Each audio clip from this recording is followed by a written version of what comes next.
ancestors of my children now. Mbaku didn't like the raisins in the potato salad. LA people have been on fire. How do you know that if you couldn't, you wouldn't fuck Kim Kardashian? How do you know that you wouldn't rush the stage with a Hennessy bottle when Taylor Swift wins over Beyonce? You niggas in trouble.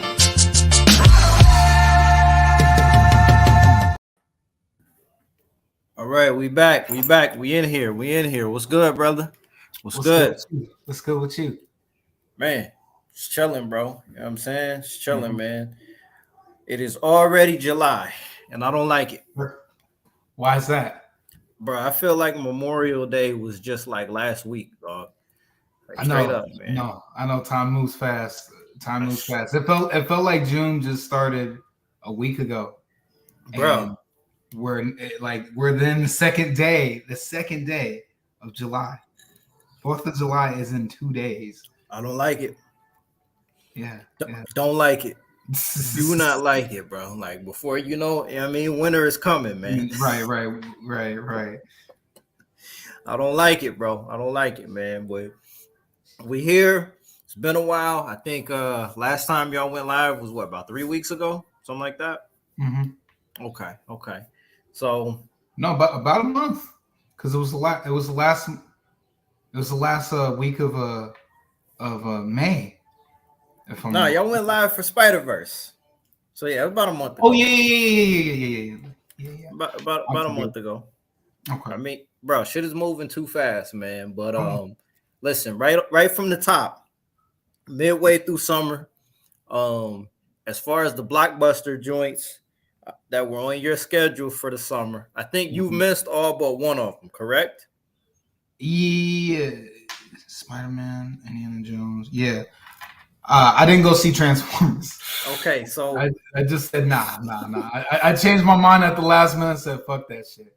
Okay, so before we get into, our first talking point here, what made you decide against going to see Transformers? What kind of talked you out of that, bro?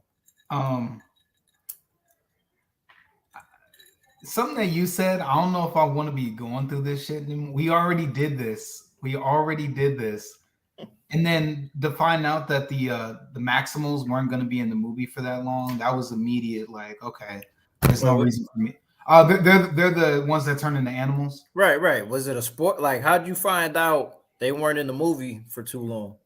I saw someone's review because I needed to know. I needed to know because I was already on the fence. I was like, I don't know if I want to pay money for this shit. So now I'm wondering though, like, how do you market? Like they marketed the movie.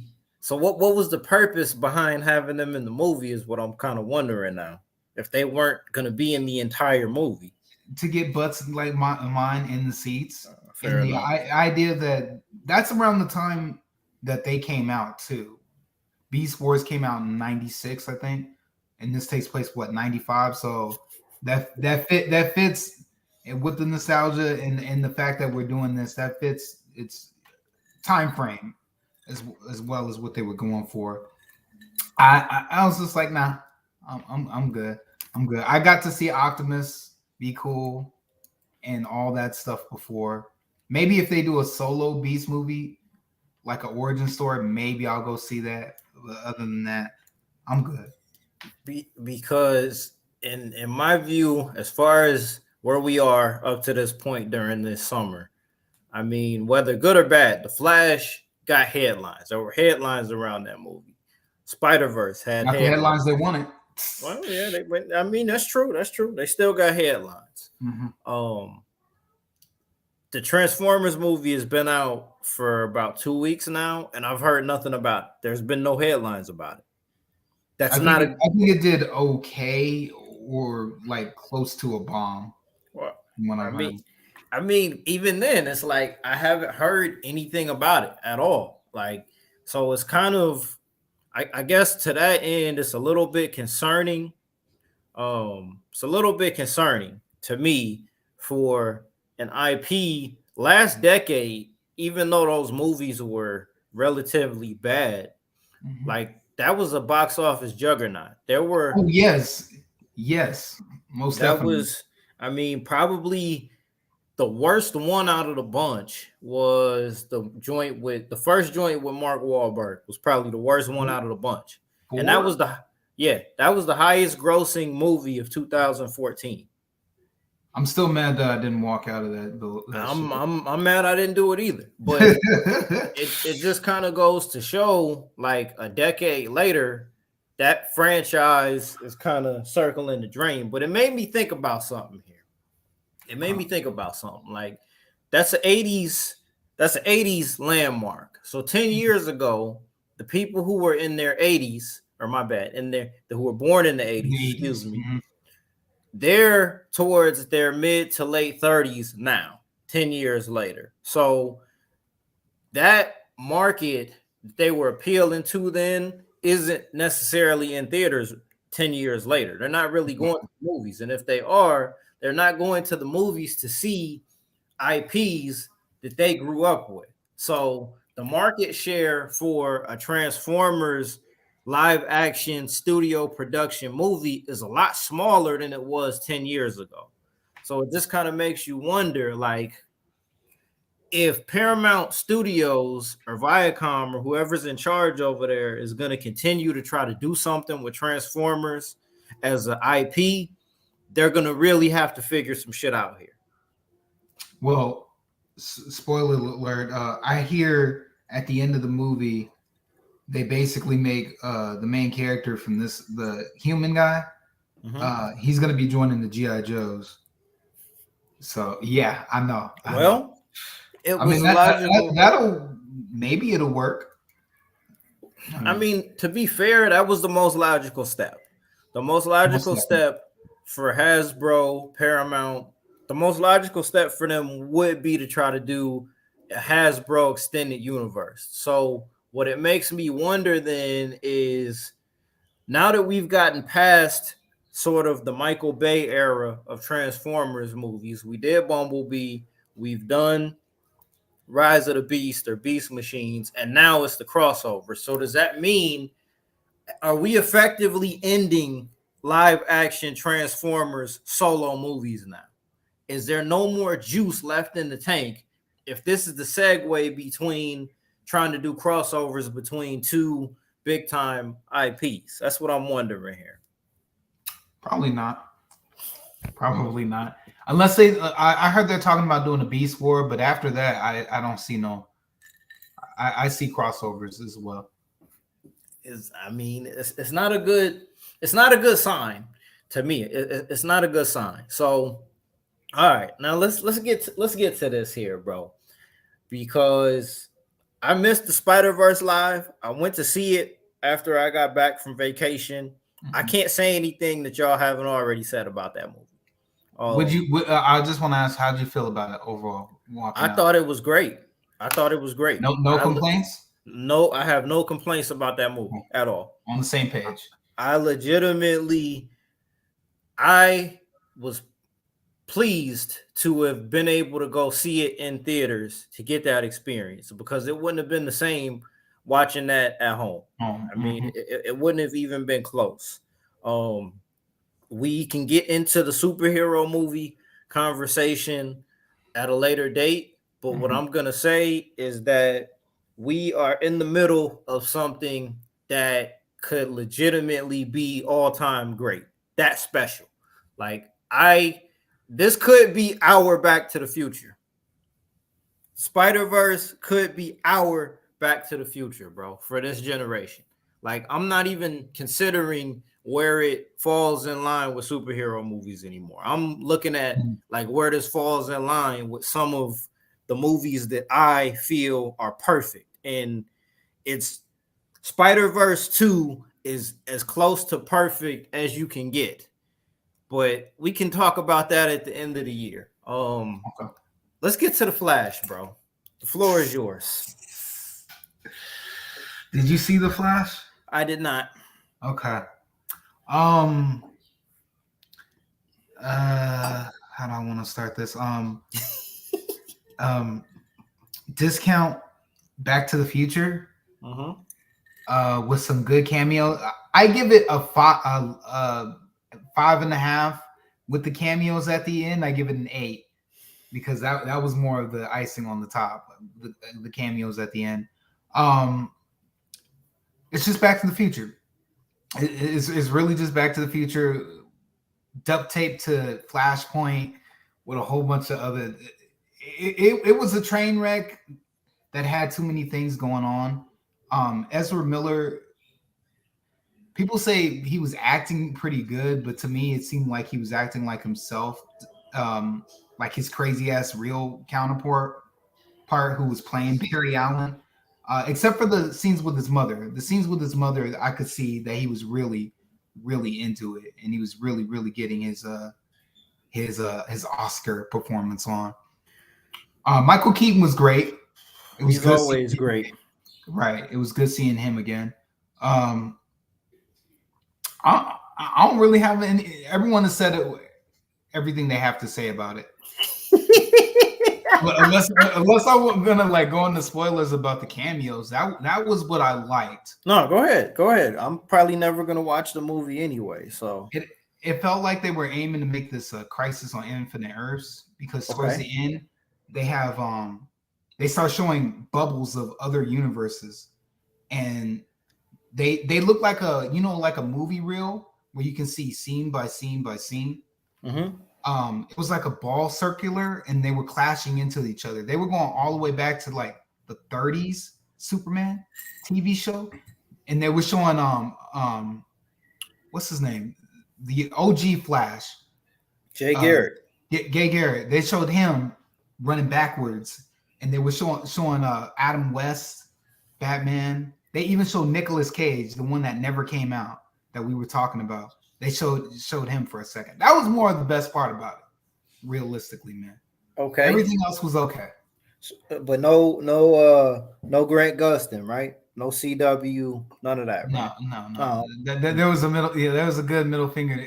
Everybody else, bro, all the old other shit, but he couldn't get in. Fuck you. They basically said, "Fuck you, motherfucker." Okay, so I mean, all right, because the movie is about 2.5 hours, right? Yes. So plot wise, was there anything new that they brought to the table? No. Was bringing back Zod, for whatever explanation they have to bring back Zod, did that matter? Did that make an impact on anything?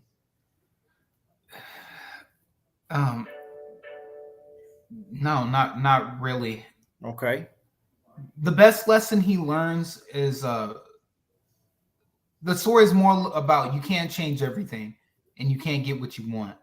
Okay. Because it's revealed that Ezra Miller is another version of him is responsible for him having to deal with this, and his results of him constantly keep changing things is what makes for the problem. I do like that they use the younger version of him when he goes back to they make him the villain, and they make him they make him be the more problematic one because he hasn't been doing it as long as the one that we know. So it shows what he could be if things didn't go align. Okay. Right. So I guess so with the new Superwoman, right? Mm-hmm. What did that character bring to the table? Nothing, man. Again, just flat. Instead of it being a dude, it was a chick. She was cool. She was great with what she was given with. The little that she was given. She got a few good fighting scenes in there, and that's about it. And she just kept dying because they kept going back in time to fix things. Yeah. Just what you think it is, bro. Just what you think it is. She kept dying. They kept killing. Okay. I don't know what to say about that. They just okay. And even with the Michael Keaton, we're bringing him back. What purpose did that serve? Like, was That's- it the Tim Burton version of Gotham? Did it at least look like that to kind of give you or their visual cues and references? Bro, all we get is his mansion in the Batcave. Okay. That's it. We do see him kick ass though, and he hasn't missed a step, which I did like that. Okay. That's it. Because so in the and then I'm guessing Ben Affleck as Bruce Wayne He like, was good. He was surprisingly good. Okay. They have a chase scene at the beginning, and he ends up getting saved by Wonder Woman. And then they meet up. Him and Barry meet up later to talk about, because he talks to Bruce first about the idea of going back in time, and he's all like, "Don't do it, man. Don't do it. Things happen for a reason, even if they're the worst things in the world. They happen for a reason. You got your powers for a reason. I'm Batman because my parents died, and I don't necessarily need to see a world where I'm not Batman." Okay. So, and yet, of course, he does it anyway, and then we get the movie. Oh. Okay. All right. So, because in the previews, which version of Batman was it on the motorcycle in the previews? That was Ben Affleck. Okay. Because I feel like they It did did everything. look like, it did look like Dark Knight. Right? They did everything they could to make it look like Mhm. it was that version of the character, right? He said, "Fuck that shit. I ain't coming for your dumpster party, your dumpster fire party." So it makes me wonder. The question that I need to ask in all of this, having gotten to this point, all of the online bullshit, everything with the Snyder Cut, this movie basically taking a decade to end up coming out. What was the point in this? Like, what was the point? What was the actual point of the Flash, and why was it necessary? Look, man, we already burned all our bridges. There's very little cash left on the boat. Just shut up and get on the boat and let's get out of here. Okay. I think that's more what it came down to at the end. Okay. I felt like this movie got shuffled at least 3 times, because I see at least 3 times worth of work of movies that went into it. Okay. That's what I think ultimately, man. Okay. All right. Just bad circumstances. Just bad circumstances. And the thing is, from what I see online, I mean, the tomato meter, that's not the end all be all. Just like IGN reviews aren't the end all be all. It's like 65%, right? That's not indicative or reflective of a terrible movie, right? And I don't think you came away from it saying it was terrible, right? It wasn't terrible, was it? No, it was okay. It was okay. I could take it or leave it. Okay, but is that what they needed? You see what I'm saying? If it would have been terrible, like in a complete abject failure along the lines of Batman vs Superman or the Whedon cut of the Justice League, it would still be able to exist in a unique space of being horrible and something that people can still look at as a source of entertainment, or at least as a time capsule of an era when it came out, right? Right.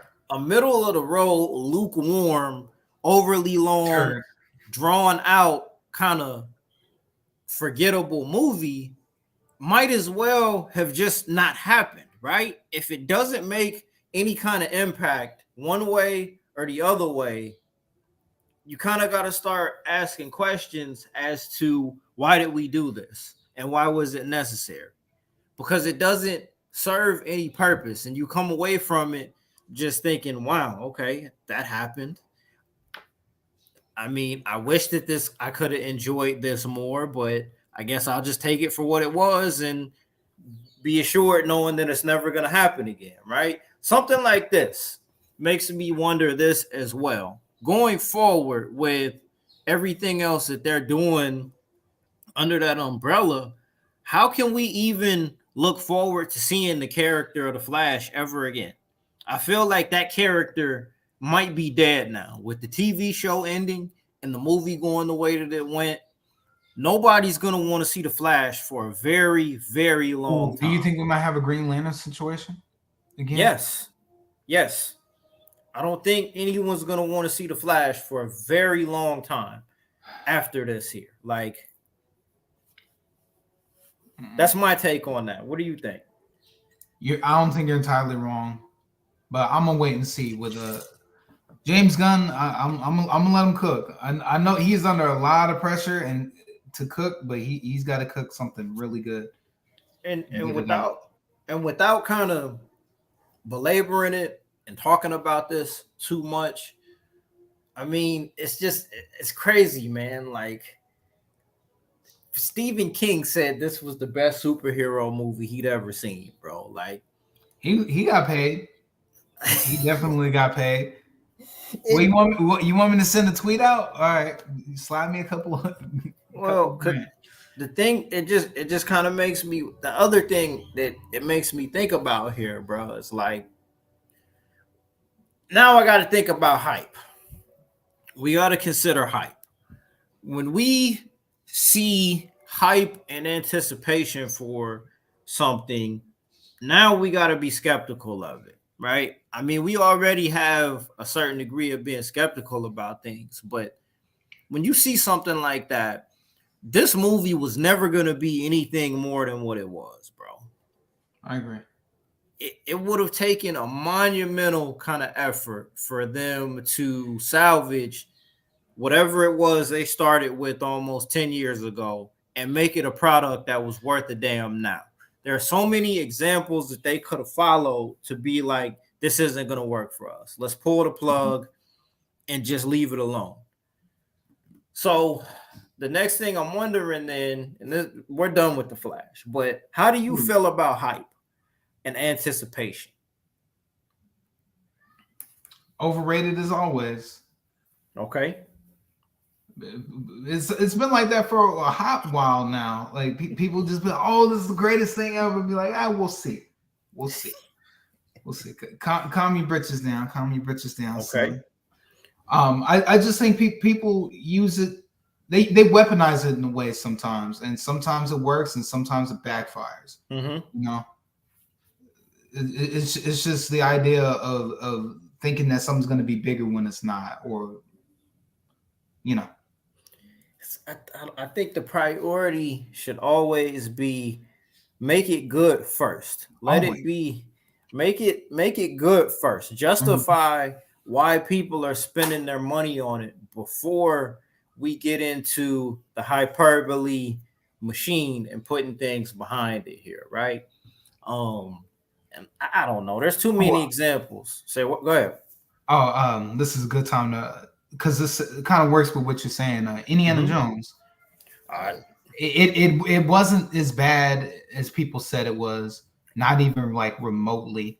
I think the problem was that they were again their own expectations, and I don't blame them because I had some too. But I saw what the movie was doing, and I let my expectations go. I like that. People were sitting up here saying, "Oh, he's old and he's bitter, and this doesn't make sense, and I don't like that girl from Fleabag. This movie sucks." But it isn't as bad as Kingdom of the Crystal Skull. It isn't that bad. Oh, so you're telling me that movie's not as bad as you're making it out to be? You're just using hyperbole. You're just throwing tomatoes at it because you want to. Because I sat through it. That opening scene, the opening action scene was very, very good. Indiana Jones, definitely Indiana Jones. The CGI was a little hit or miss. You could tell that they hadn't done his voice. Like they changed his face for the younger scenes, but they didn't do his voice because he sounds very graspy and old when he talks. Okay. But it was good. The girl from Fleabag, she's annoying, very annoying, but most of the time it's understandably. You get why she's annoying, And then there's a few moments where you do get do want to go fuck off, like tell her to fuck off. But other than that, it was an okay movie. And what I think people aren't seeing it as, what I got out of it is, this is a man who lived during technically pre-golden era, and he's around to see the end of the silver era. And we don't talk about how that affects people that live long enough to see the world change. Yeah, the world change. Okay. And I think that's what it was really about. Okay. And so you're no, my bad. Go ahead, brother. You cooking. Go ahead. No, keep cooking, bro. And Kingdom of the Crystal Skull, and I wish they had made a call back in this movie about it. One of the guys he's working with says, we get to a certain age where we start losing friends than gaining friends. And this movie definitely felt like old Indiana Jones losing his grip on his time as the space age, and everything passes him by that's new. Okay. So what decade is it set in? What's the setting for the movie? It's the 1960s. It's right before we go to space. It's right before we go to space. So it's the 1960s then, right? Yeah, late 60s, 60, 69, on the cusp of the 70s. So this guy was around during the 20s, 20s, and all the way to the 60s. Right. People need to think about how long of a time span that is, you know? Oh man, we got some comments in here. Cos Famous the musical. Big shout outs to the director. George Lucas is going to be throwing a fit right now. Did we really need Old Man Indy? That's a good question. How you feel about that, D. Smith? I think we did. Again, this movie was good. It was good. It wasn't the take that we thought we were going to get, but it's the take that we got. And I think it's fine. It makes me wonder about something here, right? Mm-hmm. Okay, so James Mangold was the director of this Indiana Jones movie, and he also did Logan. That's another old man story right there, right? And you have similar characters in that they've been around for a very long time, and it's kind of telling the story of how things end for what it is that they're doing, right? Mm-hmm. With that being said, the way that you're describing this doesn't sound bad to me, bro. Like that really it isn't, bro. It isn't. It's not like Logan was like depressing. This isn't depressing as much as people say it is. It's just about a man's world changing. Like, for instance, there's this opening scene. He wakes up to loud, again, the 60s, hippies. His neighbor downstairs is playing loud ass music in the early in the morning.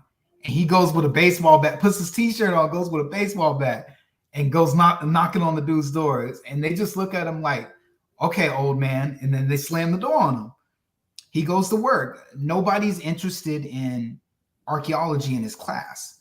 They're all worried about the space race. And then the kids come in with the TV showing the astronauts. Mm-hmm. This is about a man who time has passed on. The kids aren't going to be interested in what yesterday was. They want what tomorrow is. That's what that's about. Okay. So people getting all upset about that, it's like that happens all the time. Well, it makes me, I guess the next thing I kind of want to know here is what did people want? Like, what do you actually want from Indiana Jones at this point? Because because other than what you're describing, I can't think of a plausible direction for them to go. Because when they try to do it with Crystal Skull, we seen that it didn't work.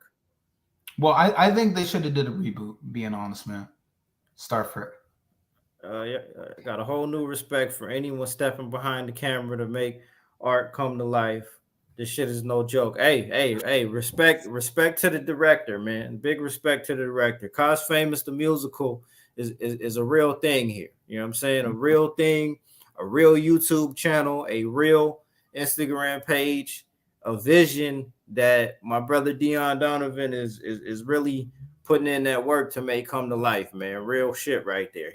That's a true statement there.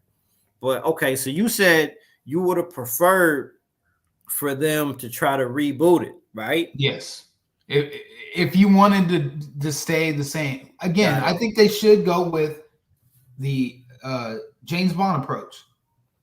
Do a few of these for a decade. Like do one guy hold the mantle for a decade, half a decade. We move on to somebody else.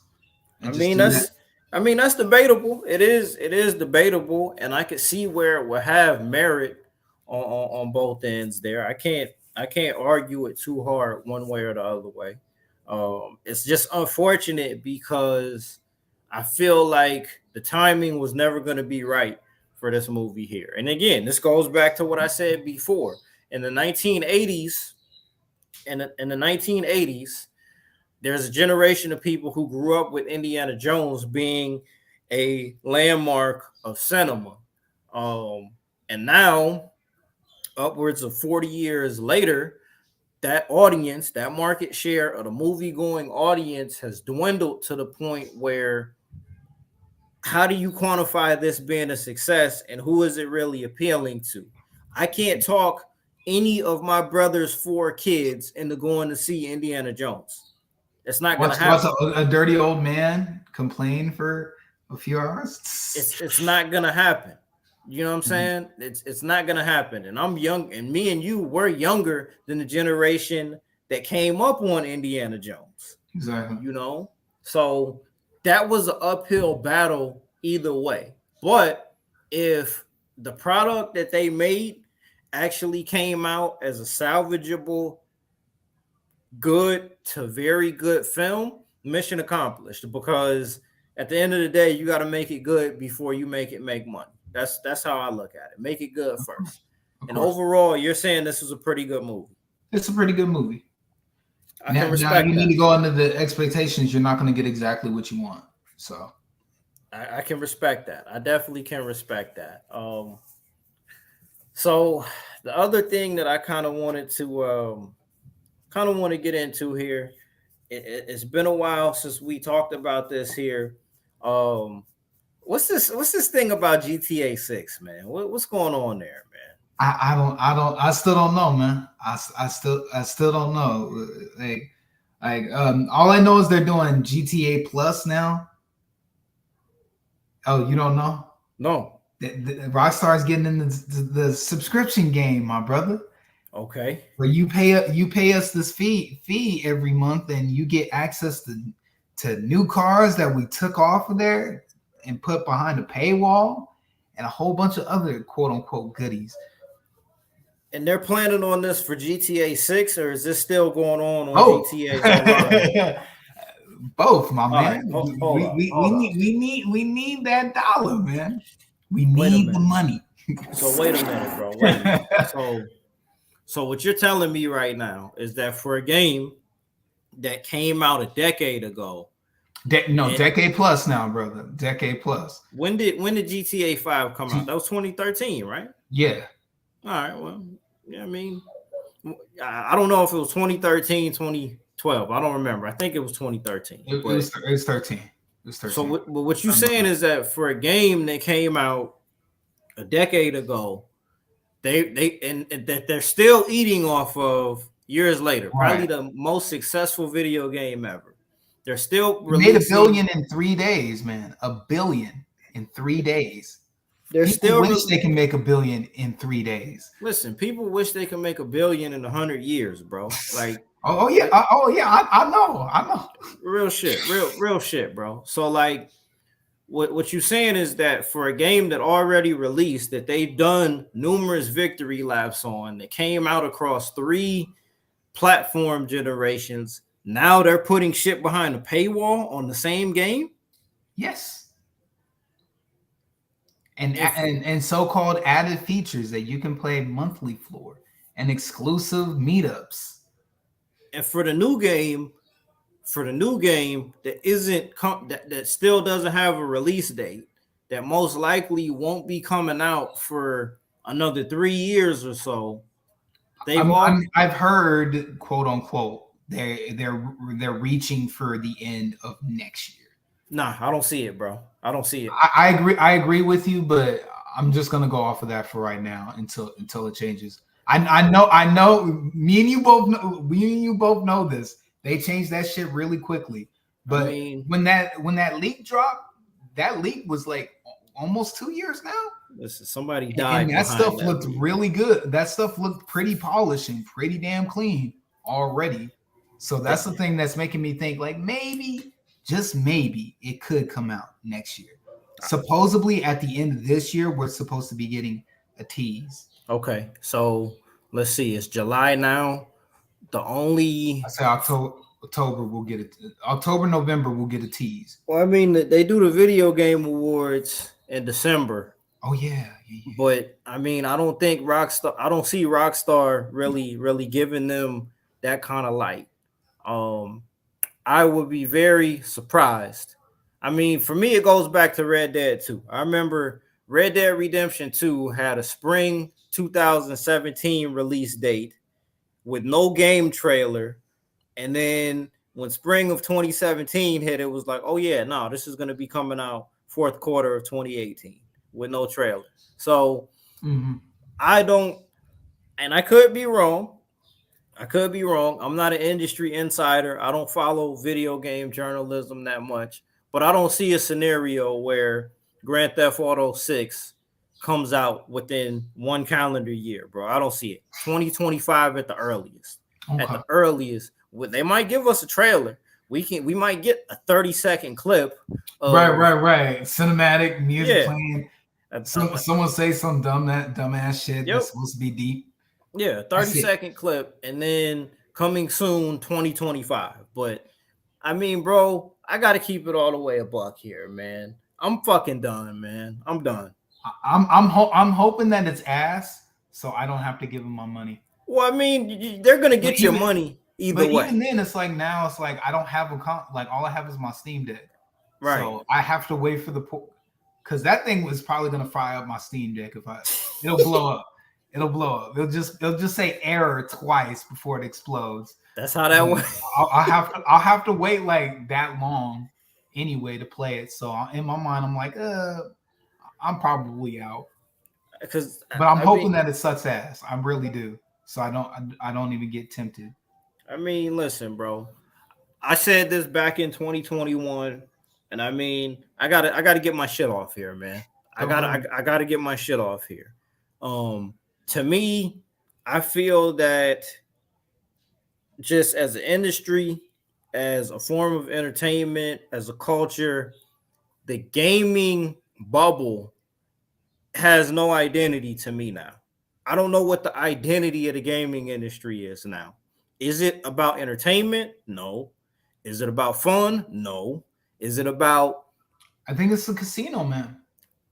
It's a casino. Okay, but if it is a casino, and this is me being in the AAA space. I say in the AAA space. Okay, and the AAA space is really what drives the whole industry, though, right? So if it's gonna be a casino, if it's gonna be about the fucking money, if it's gonna be about the microtransactions, the season passes, the motherfucking cards, all of the bullshit that you have to buy and pay for in order to play the fucking game, let's just cut the bullshit and get to that point now. Let's get to that point now so that we can have a set baseline so that jerk-offs like me can stop waxing nostalgic about how good it used to be 20 years ago.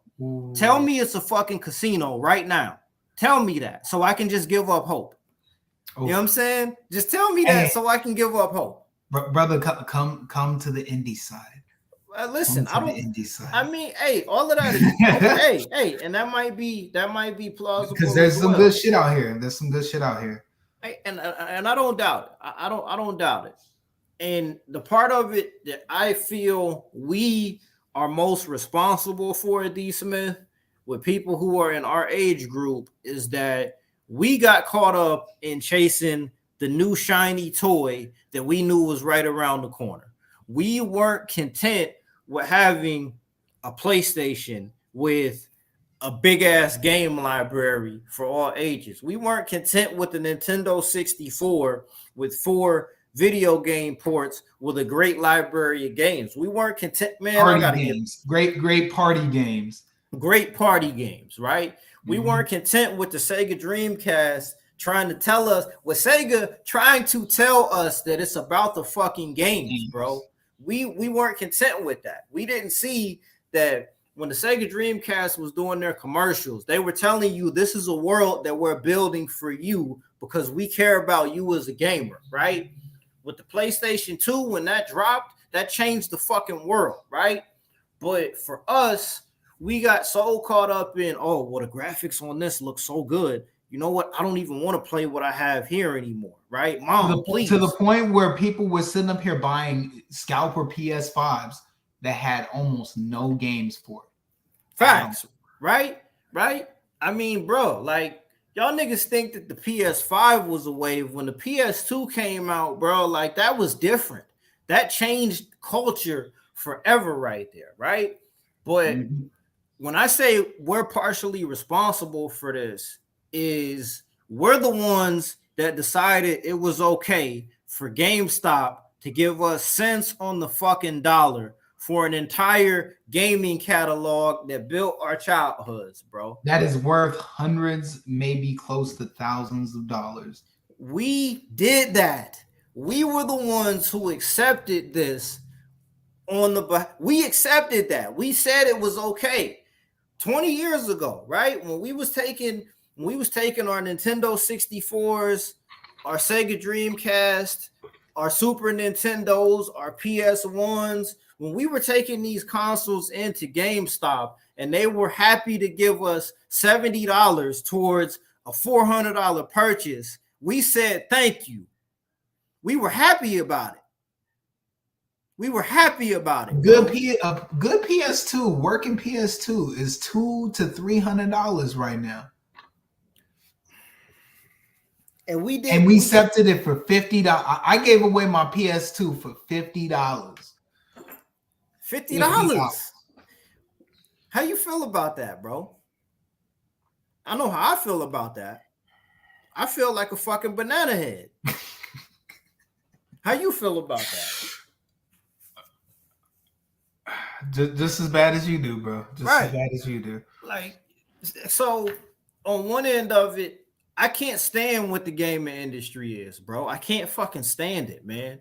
It makes me feel, it really makes me feel queasy because I know that we're responsible for how it is now. I don't feel bad, man. I don't feel bad. What goes around comes around. Where's it coming back?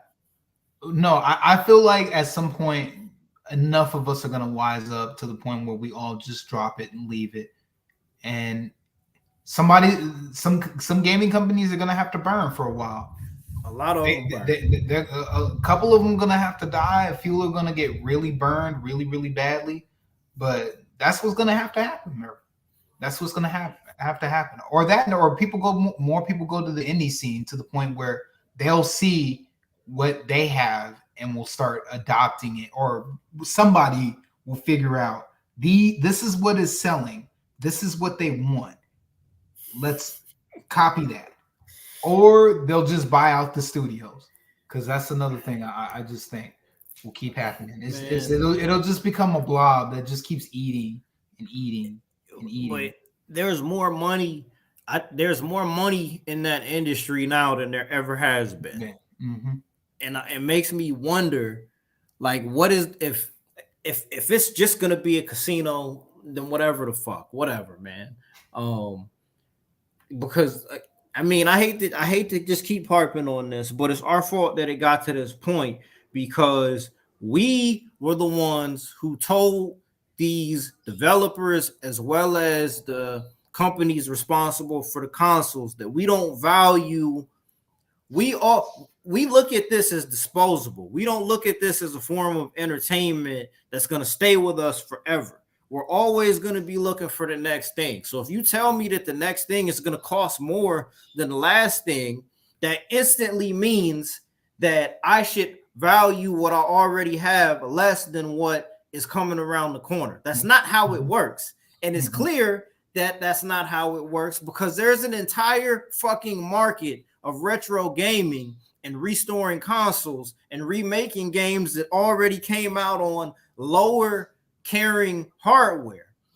If nostalgia in gaming didn't matter and what came before wasn't important, then why the fuck do we care about Resident Evil 4 being re-released on PS5? Why do I care about Metal Gear Solid Snake Eater Delta when I already had Snake Eater on PS2? Speaking of which, are you gonna buy that? I mean, I probably won't have a PS5, bro. I probably will not have a PS5. So you ain't gonna find a way to play that? I mean, listen, if there was, listen, I'm stuttering and shit right now. It's hard for me to say no, bro. Like, it's hard for me to say no. Stop playing. I don't want to say no. I don't want to say no. I would love to be able to play that, but I don't see a scenario where I got a PS5 when that comes out. Okay. I would love to be able to play it. When that comes out, they're not going to be supporting the PlayStation 4. That ain't coming out on Probably PS4. Probably not. So, but it's like, damn, you know, I had Metal Gear Solid 3 on 2 different consoles. I had it on PS2 and I had the remaster on PS3, and I don't own either one of those 2 consoles anymore. I don't own either one of those 2 consoles no more, bro. Like I mean, goodbye gaming. I said it in 2021. I'm saying it in 2023, man. Like, y'all can have it, bro. They can have it. Oh yeah. For a while now, I've basically have left the factory and I just go to the little cart. I will indie games. I will say this though. I will say this. I love that Tekken, Street Fighter, Mortal Kombat are coming out this year. It's not all doom and gloom. No. I love that Nintendo is still feeding themselves. I love that they doing that. If I were to buy any console, I go out and buy a Nintendo Switch. I would do that. Okay. I would love to see that trailer for Mario Wonder. It looks like Mario on acid. And Mario tries drugs. It looks amazing, man. It does look good though. It does. I just think it's trippy. It's trippy. Yeah, it is. But you know, I feel that's where I'm at with it, bro. That's really where I'm at with it, man. Like I don't have enough time. I don't have enough patience, and I don't have enough fucking money to keep up with whatever they're doing over there in this climate of games industry here, bro. If I can pay money to beat the game anyway, then why the fuck do I want to play it? Right. I was talking to a coworker and he was saying he had stopped playing for a while, but he had caught the Nintendo Direct and he's all like it's like Nintendo wants to charge 70 games like everybody else does. He says you look at that game, it's not $70 worth. I was like, damn, you ain't wrong. Oh wow, wrong. That's not $70. Not Mario Wonder. I don't think that's $70. Tears of the Kingdom though is. Everyone won't shut up about that new Legend of Zelda. So okay, that's $70. Isn't okay? So like with the prices of these video games as well, bro. Like my thing is nobody is paying $70 just for like most people who are buying the games. They're not buying the stock $70 version anyway. They're spending whatever they got to spend to get whatever form of currency will advance them in the game. Mm-hmm. Because if you don't do that, then you're just assed out pretty much. You know, but I don't know, man. I get pretty heated. I get pretty heated when I think about some of this shit, bro. I think to myself, bro, what goes around comes around. Like, or you know, I'll say it like this: either way, one of us is gonna learn, and I'll leave it at that. Okay, that's fair. That's fair. I dig that. I can respect that. I'm hoping maybe tomorrow if I could work some shit out here, man, I love to get Majin on here, man. See if we can get him to talk about some gaming, man. But the other thing I I'd like want to hear what he has to say. yeah, the other thing, and even to that point, the other thing that I kind of want to think about here, man, is the reason I feel so strongly towards some of this is that to me, gaming represents a time in life, like that represents a time in my life when I wasn't such an asshole. Like that represents a time in my life where I wasn't cynical about everything, where I had things to look forward to, and everything like that. Like in a way, I can tie playing Mario Party and Mario Kart with my cousin and my auntie and my brother to a time in my life where I was innocent, bro. You know what I'm saying? Like the shit runs pretty deeply, and you think it's like, do I miss the era of gaming, or do I miss my innocence? Like, what do I miss more? You know what I'm saying? And like, and this is, you know what I mean? Like what do I really miss more? And when I think about how they just keep money grabbing, and it's like a new Call of Duty. Oh, okay. Well, it's not even Call of Duty no more. It's an arcade shooter. A new NBA 2K. Oh, a new NBA 2K. Okay, VC. A new Madden. A new FIFA. What the fuck is so new about it? The roster. Oh, okay. That's about it. There's different names on the jerseys this year. Right. But like, come on, man. Like, so it's like really every 5 is when you really want to be playing that. That was my whole thing when people would say that. Or I know people who are still playing 2K. It's like, bro, you still playing 2K with all this buzz? Shoot, you better all playing basketball with your friends at that point. At that point, shit.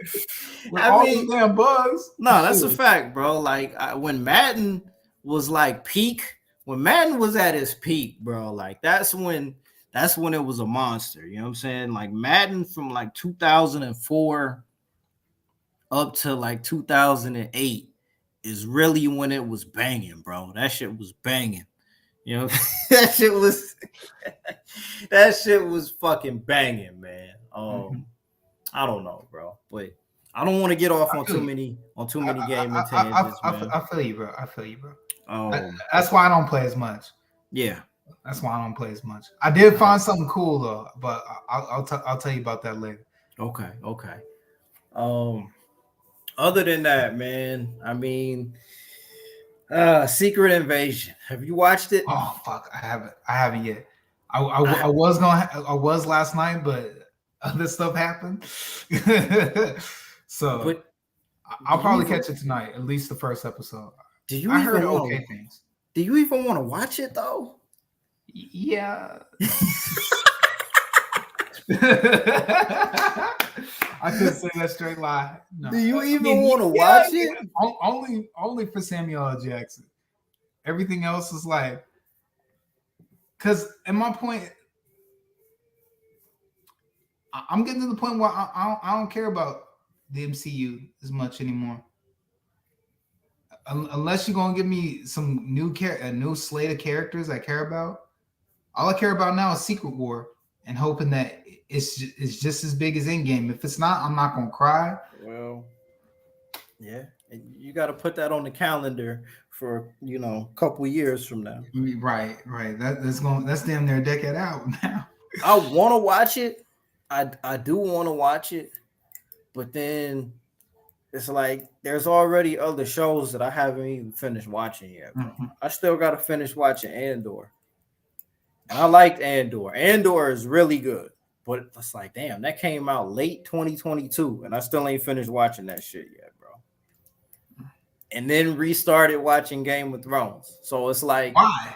Why rewatch Game of Thrones? Not because I fuck with it, bro. I fuck with Game of Thrones. I said, why? I said, why put yourself through that? Nah, because I really fuck with Game of Thrones. And when I was on vacation, I mean, we had like a fucking 10-hour flight from Montreal into Athens, and on the plane they had the first season of Game of Thrones. So it's like let me start watching this again. So I mean, early Game of Thrones is still like peak television, bro. But yeah. So if there's all this other stuff that's already like on my radar, like the MCU is not going anywhere.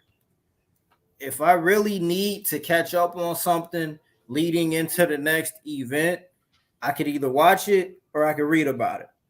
Mm-hmm. I mean, short of Loki season 2, I'm not going out of my way for MCU television right now. I'm waiting for Daredevil. Only for Daredevil. Yeah, I mean, after that, yeah, I would agree with you. We might be waiting a long time. Hey, I'm fine. we might be. I'm cool. I'm cool. Hey, we might be waiting a very long time. Hey, I'm patient. I'll sit down in the waiting room. Right. So, I got other stuff. Yeah. So that's I don't know. I want to watch it. I do want to watch it, but I don't find it interesting. I'm not really interested in it. My problem with it is I want to watch it, but I'm like, how is this going to work in the future? If you're telling me to invest in this, how is this going to work out in the future?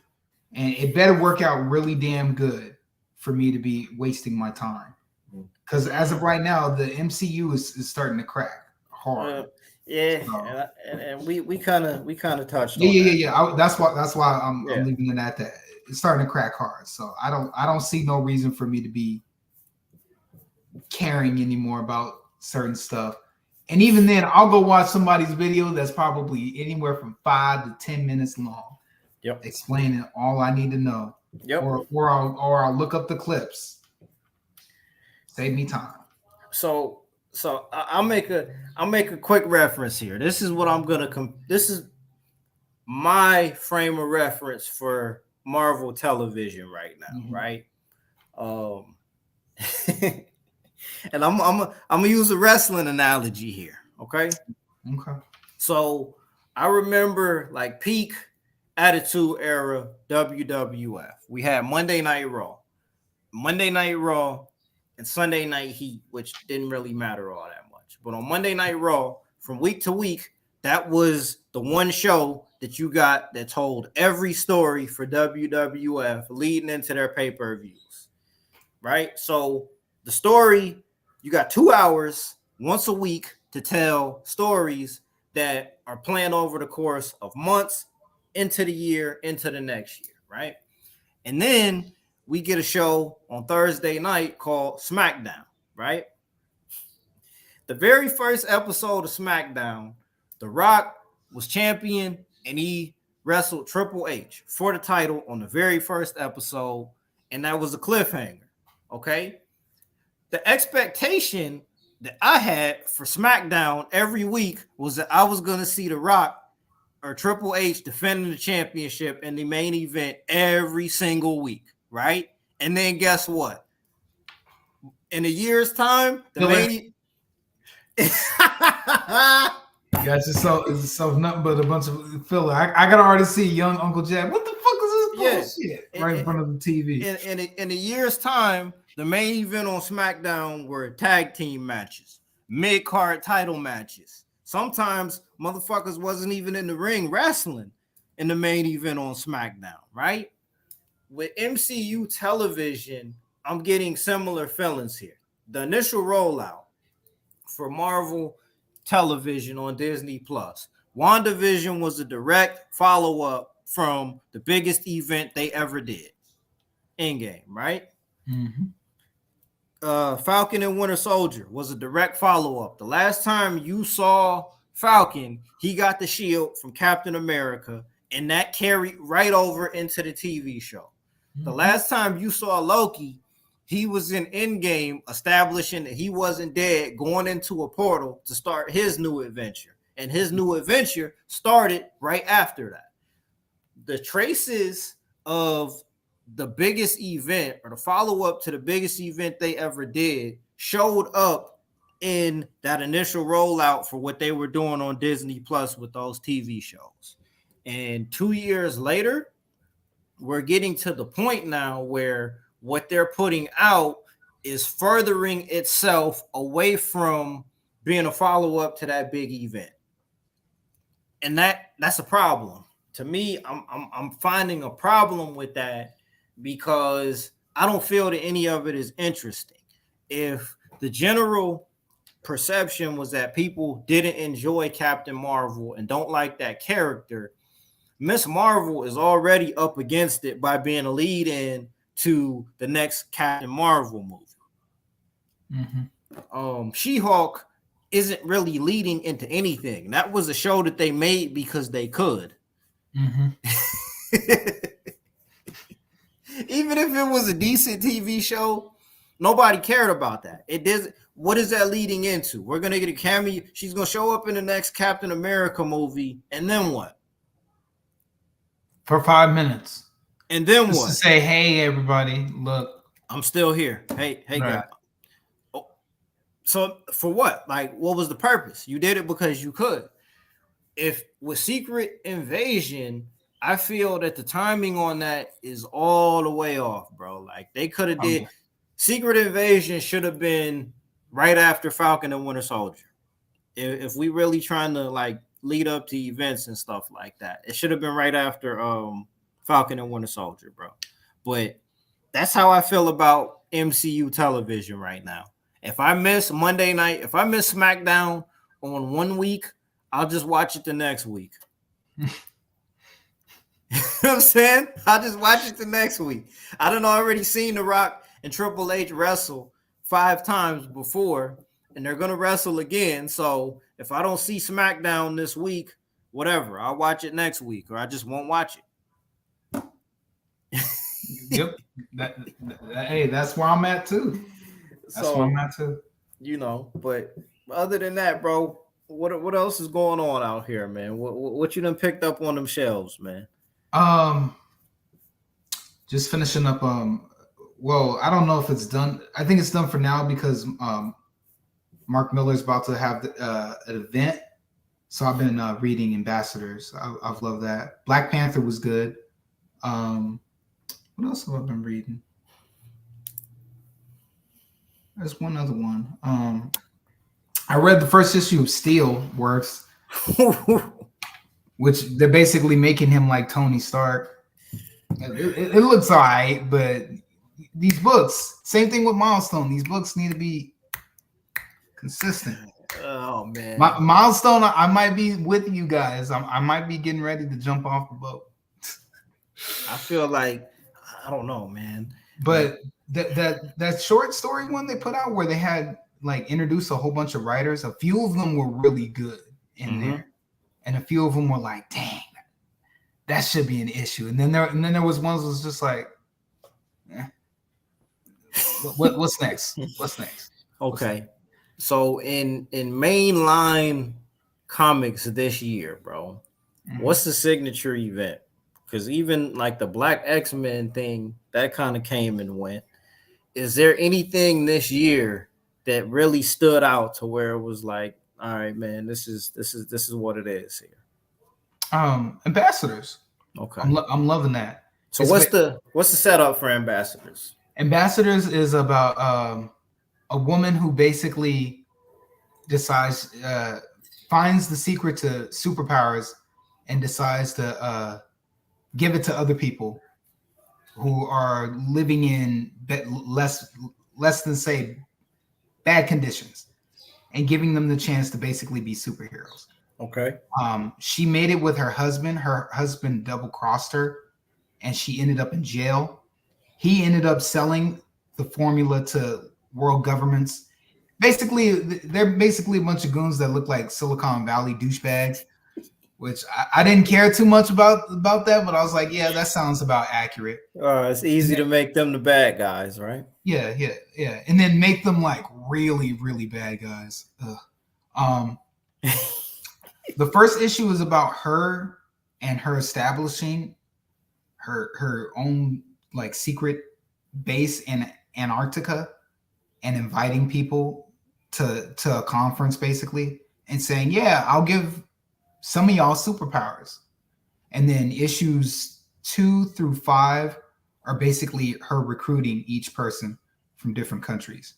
and you get a little bit of a backstory about their lives. Like one is a woman who works in a hotel, and she wants to be a superhero to be for something for her son to look up to. One is a girl from Brazil who's poor and has been forced to be a mercenary, but doesn't want to be a mercenary. One is about just a loser kid that got shot in India during I'll say a terrorist attack in India, and he basically becomes the Superman. One is about an Australian man who is a right winger that has conformed, or he says he has. So we'll see. The jury's still out on that particular one. Yeah, my bad. Go ahead, brother.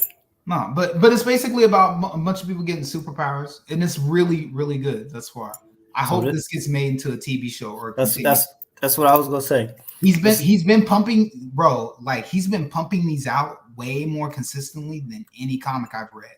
Okay, and you said this is Mark Miller, right? Yeah, Mark Millar. Mark Miller. Okay, so is this under an imprint or is it independent? It's on not IDW. Image. Okay. Image makes really good books. That makes sense. That makes Image sense. Image and Boom, they really be fighting to be like read our shit. Well, yeah, and I mean, I think Image, even all the way from the top, like you think about the history of Image Comics as an independent, quote unquote, they established themselves as the de facto third brand. They really did. If you look at television, you look at the movies, you look at what they've been able to do as far as the talent that have been under that imprint. One thing I'll say about Todd McFarlane is that guy is a master marketer. That motherfucker sells and sells. So let's believe. Yeah, you can't be too mad about that. My thing is, we all knew that live action Spawn movie was never gonna happen. No, that was cap. Oh, really? I thought it was. I thought it was. No, I didn't think it would happen when it would. I still said to myself, man, we ain't gonna get shit for another 3 years. That was all cap. That shit was all cap, bro. Jamie Foxx was gonna be Al Simmons. All right, man. I would have liked it. That shit was cap, bro. I wouldn't do it now. No, I wouldn't do it now. If anything, like just to keep it a buck, and I mean this would be a nostalgia play, but I would love to see Spawn come back on HBO Max as a new animated TV series. That could work. Bring back Keith David. Ooh, yeah, that could easily work. That would be his best bet. Or even like has there ever been like a TVMA adult themed CGI animated TV series? Has that ever happened before?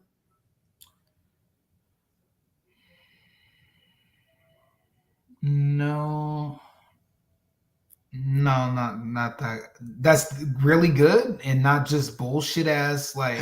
I'm saying ever. Has there ever been anything in that wheelhouse? I'm flaking on the names because there weren't anything good. There's been a few stuff, but that stuff was never any good, and it's been lost to time. You could probably find that shit on Tubi.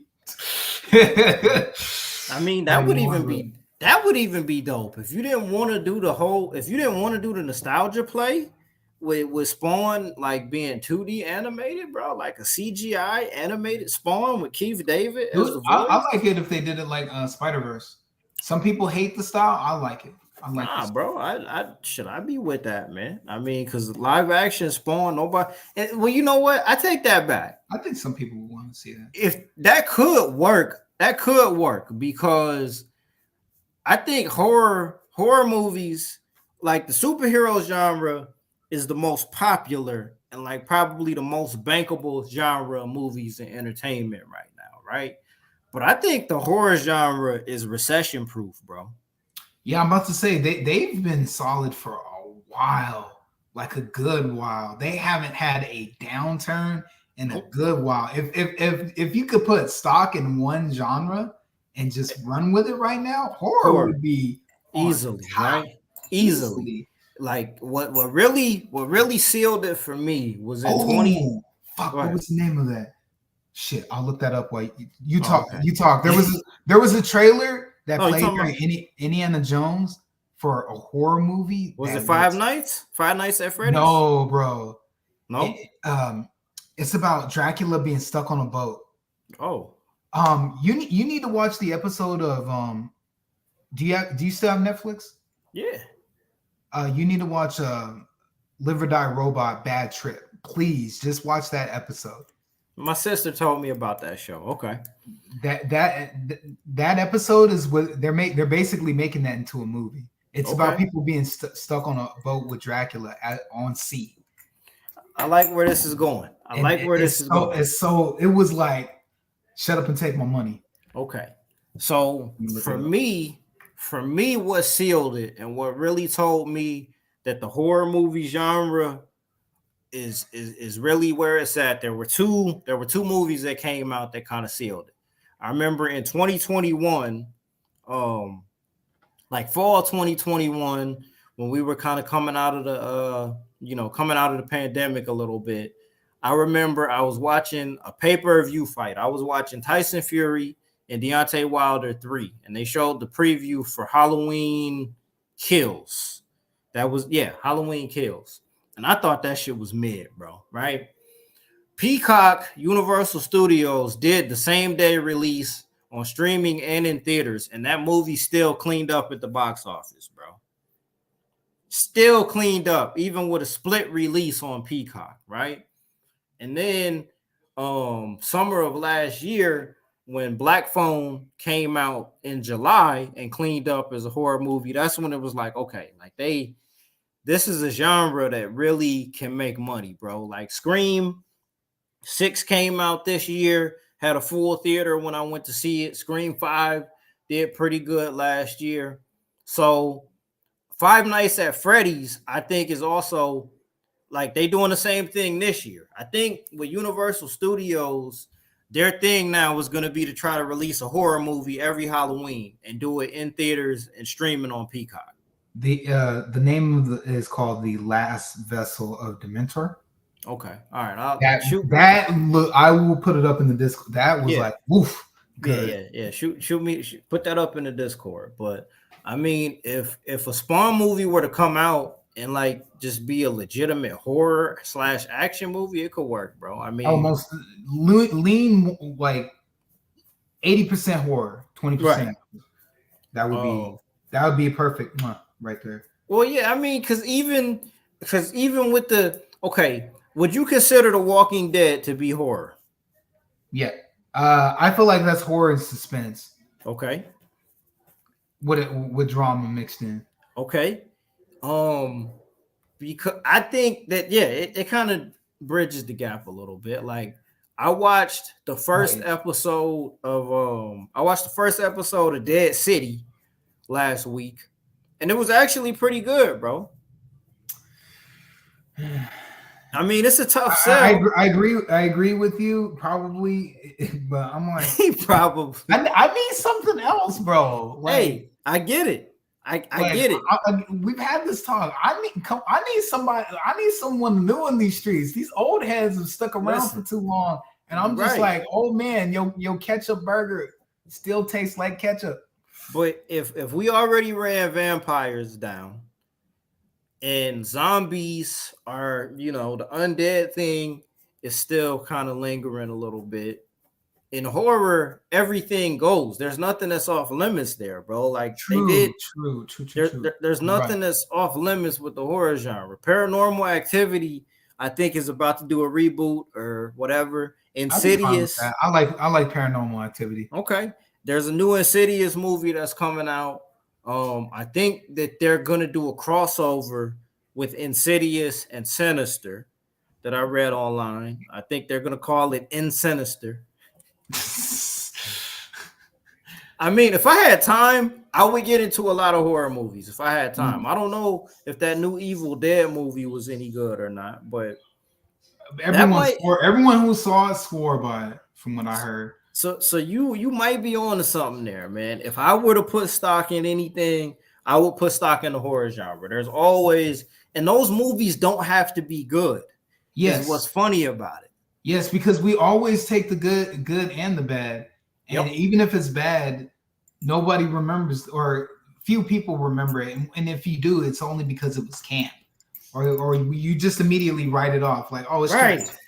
Because bro, like, that might be the only all the Halloweens. Not all of them could be good or memorable. No, there's Leprechaun. Maybe... Leprechaun goes to space. Leprechaun in the Hood. Jason X. Hey, I like Jason X. I like Jason X. It's dumb as shit, but I like Jason X. Bro, you like Jason X? I think I like more his design and the fact that he wasn't easy to kill. That's more what I think I liked about Jason X more than anything. I mean, bro, Freddy versus Jason was a comedy. Yes, it was. That was a comedy, but it wasn't bad. Hey, quick side note. Did anyone in your school sit up here and start rumors about there being Leprechaun versus Leprechaun Chucky? Versus Chucky. That was the thing that got circulated so much, and the hype got so. Gosh, man, if we had the internet back then, all the dumbass speculations we would have been doing. Listen, man, ChatGPT. If there was ChatGPT, somebody would have made bank off of AI generated Leprechaun versus Chucky, bro. Everybody and their mama was talking about Leprechaun versus Chucky. That shit was never coming out, bro. I don't know why they didn't. Huh? I don't know why they didn't go for it. Well, I mean, I'm sure it was a studio issue. Yeah. By today's standards, if the hype was there, oh yeah, we definitely do this. Yeah, I'm sure it was a studio thing. I mean, like, hey, you know what? That's a good point, bro. Let's talk about rumors for a second, dog. Like, what are some of the wildest, like, when mostly Star Wars ones back in the day, man. In that dark age that we lived in, bro, what are some of the nuttiest rumors that you heard back in the day, bro? There was gonna be a Star Wars episode 6, and it was gonna be Princess Leia. She was gonna take over, and Luke was going to turn to the dark side. That was the one that circulated a lot of time. And then there was the prequel about Yoda and how Yoda's cousin was the dark side. His cousin. It was something like, bro, it was so long ago. All I remember is we kept speculating that Yoda would get a movie. And I was like, man, that would be dope. An origin story of Yoda. And then someone made, and this was before they did Obi-Wan Kenobi, the show. Someone made a Flash animated if Count Dooku came back to kill Obi-Wan, and it was fire as fuck.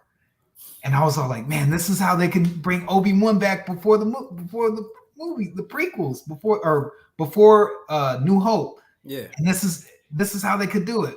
Nah. But it was good. It was fire as fuck. I tried looking for it every once in a while. Can't find it. That was mostly the rumors that got started. It was mostly Star Wars. It was mostly Star Wars. A few superhero ones. Like what? A few superhero ones. A Justice League movie, and this was before MCU, of course. A Justice League movie, and then an Avengers movie. I didn't know who the Avengers were, but I knew all the members of the Avengers. Do you remember? I'm trying to think, man. One of the wilder rumors I heard back in the day, I remember people trying to say that you could do fatalities on Tekken.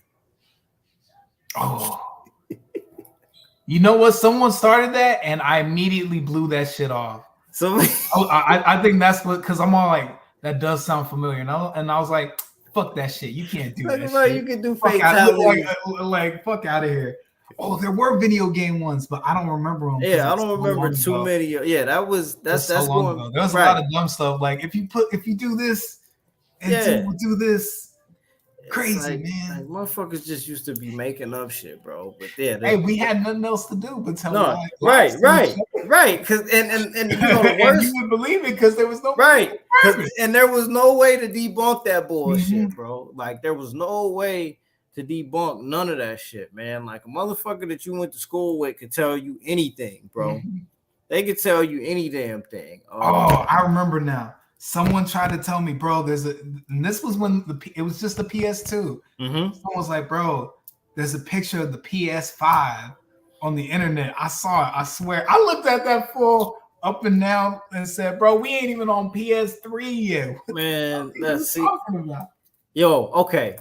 Now, speaking of the PS2, the first rumor, this is one of the rumors I heard about the PS2.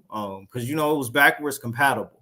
Yeah. And that blew my mind, by the way. When my friend, I was at his place and we were playing the PS1 on a PS2 game, that blew my fucking mind. And they don't even care. I thought he was a lot, bro. I thought he was a dead ass liar. I'm all like, fuck you, nigga, you lying. And nobody you put the disc in, and I saw the PlayStation shit come up. Right.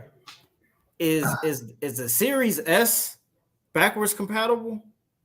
Yes, if you have a disc, and I think the disc one, and I think you're supposed to install something extra. And it's only backwards compatible with the 360, right? Yes. And the Xbox. Oh wait! In some particular OG Xbox games, because the first man, quote unquote. I think my cousin was one of the few people that had that first PS3 that was backwards compatible. The 60 gigabyte. I remember that. When I heard about that, I was trying to get one of those. Man. Nope. Getting those online now that aren't broken. Go fuck yourself.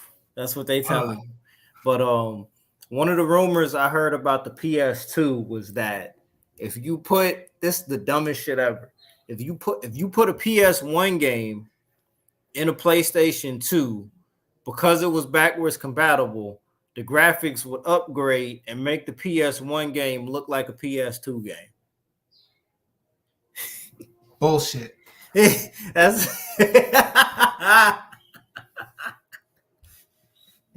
that was one of the rumors I remember hearing, dog, and that shit didn't make any sense because it's like, you learn real quick that was dumb as shit, bro. That was dumb as fuck to believe that shit, man. I remember rumors about Pokemon, on Red and Blue, like hidden Pokemon that you could unlock after you beat the game and all that shit. Mewtwo under the truck. Why would Mewtwo be under the truck? Hey, that one got me, bro. That one definitely got me. I was dumb enough. Me and my cousin, man. The first 3 generations of Pokemon, or well, I'll say 2, because after that, I said fuck that shit. But the first 2 generations, man, we were on that like white on rice. Right. I was like, oh, there's a Mew behind the truck, man. How do you? I got pissed off one day. I was like, man, I ain't getting this, man. Right. And again, there's no way to debunk any of that shit, bro. There's no way to prove that none of what people was just blatantly fucking making up and lying about wasn't true, bro. Like, man, them rumors used to run wild, but I'm kind of ran wild for years too. Right. Nowadays, you can just Google something and it ends right there. If you're smart, let me preface it. If you're smart, they end quicker. Back then, it would go on because people wouldn't know. People would not fucking know. Nope. And you couldn't Google it. I mean, shit. I remember like the craziest thing, like back in the day, before I knew the story of Mortal Kombat. Like my brother was like, yeah, Scorpion and Sub-Zero are brothers. And I just believed it. I believed it too. In my head canon, they still are in some way. Well, it's funny because now the rumor, I would like it to be that way, realistically. What a new rumor about Mortal Kombat 1 is that in the new timeline, Scorpion and Sub-Zero are actually brothers now. Hey, if they can make that a really good story, I'm here for that. I liked it because they look like they would have been rival brothers that just hated the shit out of each other. Right. Fuck your yellow jumpsuit. I'm wearing blue. And I'm gonna kick your ass with these free sticks. Yeah, well, there was another one. Like I think that, like my brother told me that Ken from Street Fighter had died, or whatever. I don't know, because there was a picture.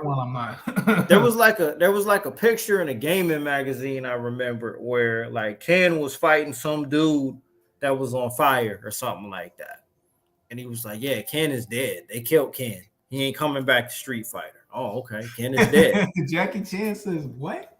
Yeah, like Ken is just dead, right? Yeah, man, there was a lot of bullshit rumors, dog. You know what I'm saying? But I'm glad we got out of that. Trolling took place of the online speculation rumors. That was early day trolling, but you know what? It was fun. It was back then. It was because we knew how to laugh and we knew how to stop. Right. It's time to stop. I mean, shit. I remember start blowing fists. That was a game over. Oh my goodness, that was a game over. At least in my block. Yo, hold on. Nah, they weren't talking for a week. 2 weeks if it was real bad, man. All right, real quick, and to be friends with both of them and have to go to their house and them just shit talk each other. Wait, and you just had to sit there and take it. Like, yeah, man, that was bad. So they were still all right. So they were still hanging out though.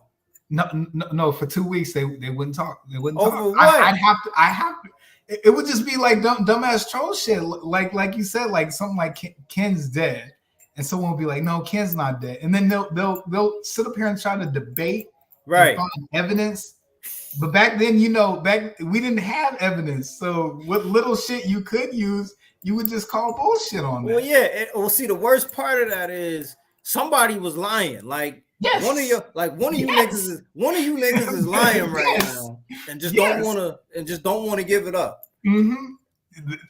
That's what I meant. That's what trolling was like before the internet. Right. You just told lies to your friends to see how long it could go. Yeah, you had to stand on that shit too, though. Oh yeah.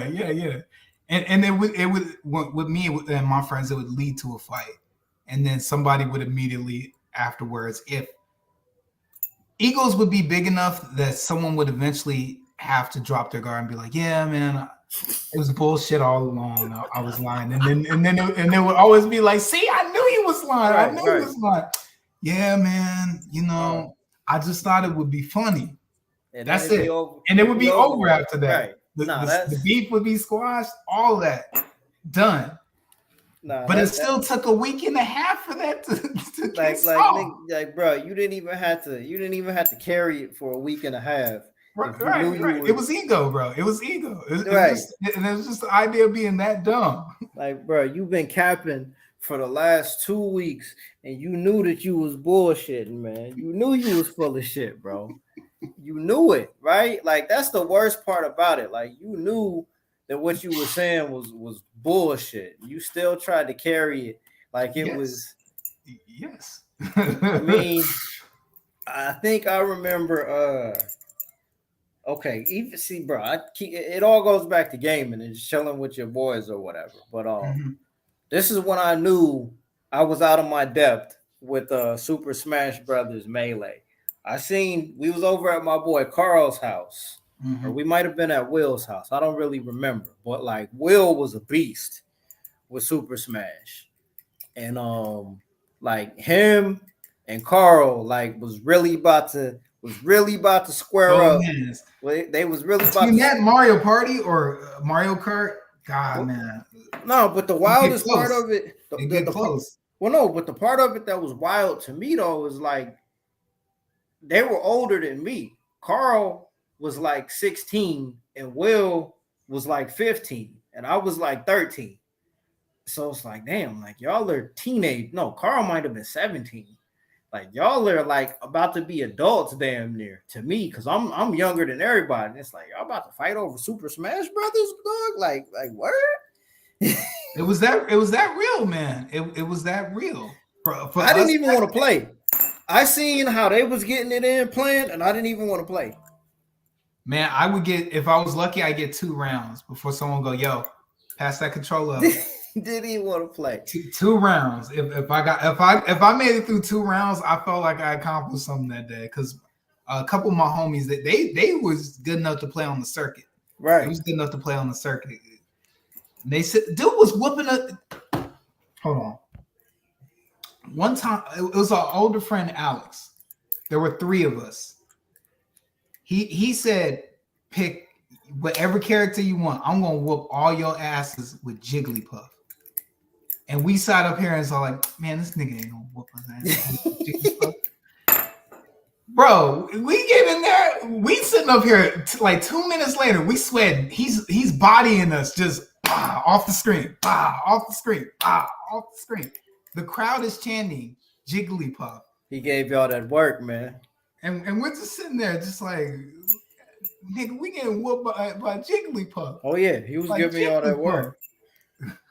Cause cause he didn't he have like the same move set as Kirby? Similar, Right. without the sucking power, I think. Right. Everything else was similar. Right. Oh Whooped our man. asses with Jigglypuff, bro. And we all had better characters. He gave y'all that work, man. He gave y'all some work, bro. Just to show how skilled he was, man. But I mean, the stuff that used to just get taken to the furthest, man, like between the rumors and people getting in their feelings about shit, like a lot of that shit is hilarious when you look back on it, man. Oh yeah, most definitely. I love to go back and rewatch the footage. Oh man, listen. I've been part of fights and I've seen many of the fights over some bullshit, and would definitely love to just go back with a cup and just be sitting there. Well, listen, bro. Please continue. Keep doing what you're doing. Listen, man. I see. Like popcorn on the side. Just listen, bro. I got all day, brother. Man, just keep punching each other. When we learned how to shoot dice, when we actually learned how to shoot, when we actually you was out there then, shit. I wasn't doing that.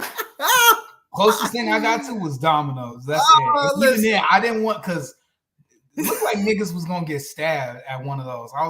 I went to one domino match and I was all like, nah, I'll just do this with the family because I'm willing to kill people over some dominoes. Bro. No, sir. Nah, but no, like sir. when so we you really, was out there slinging with them. Listen, shoot. when me and like my age group like really learned how to shoot dice, the wildest shit to me, bro, was like two of my homeboys, man, was shooting dice with no money. Neither one of these dudes had a single dollar. D. Smith, listen to me. Neither one of these. Were they at least trading shit?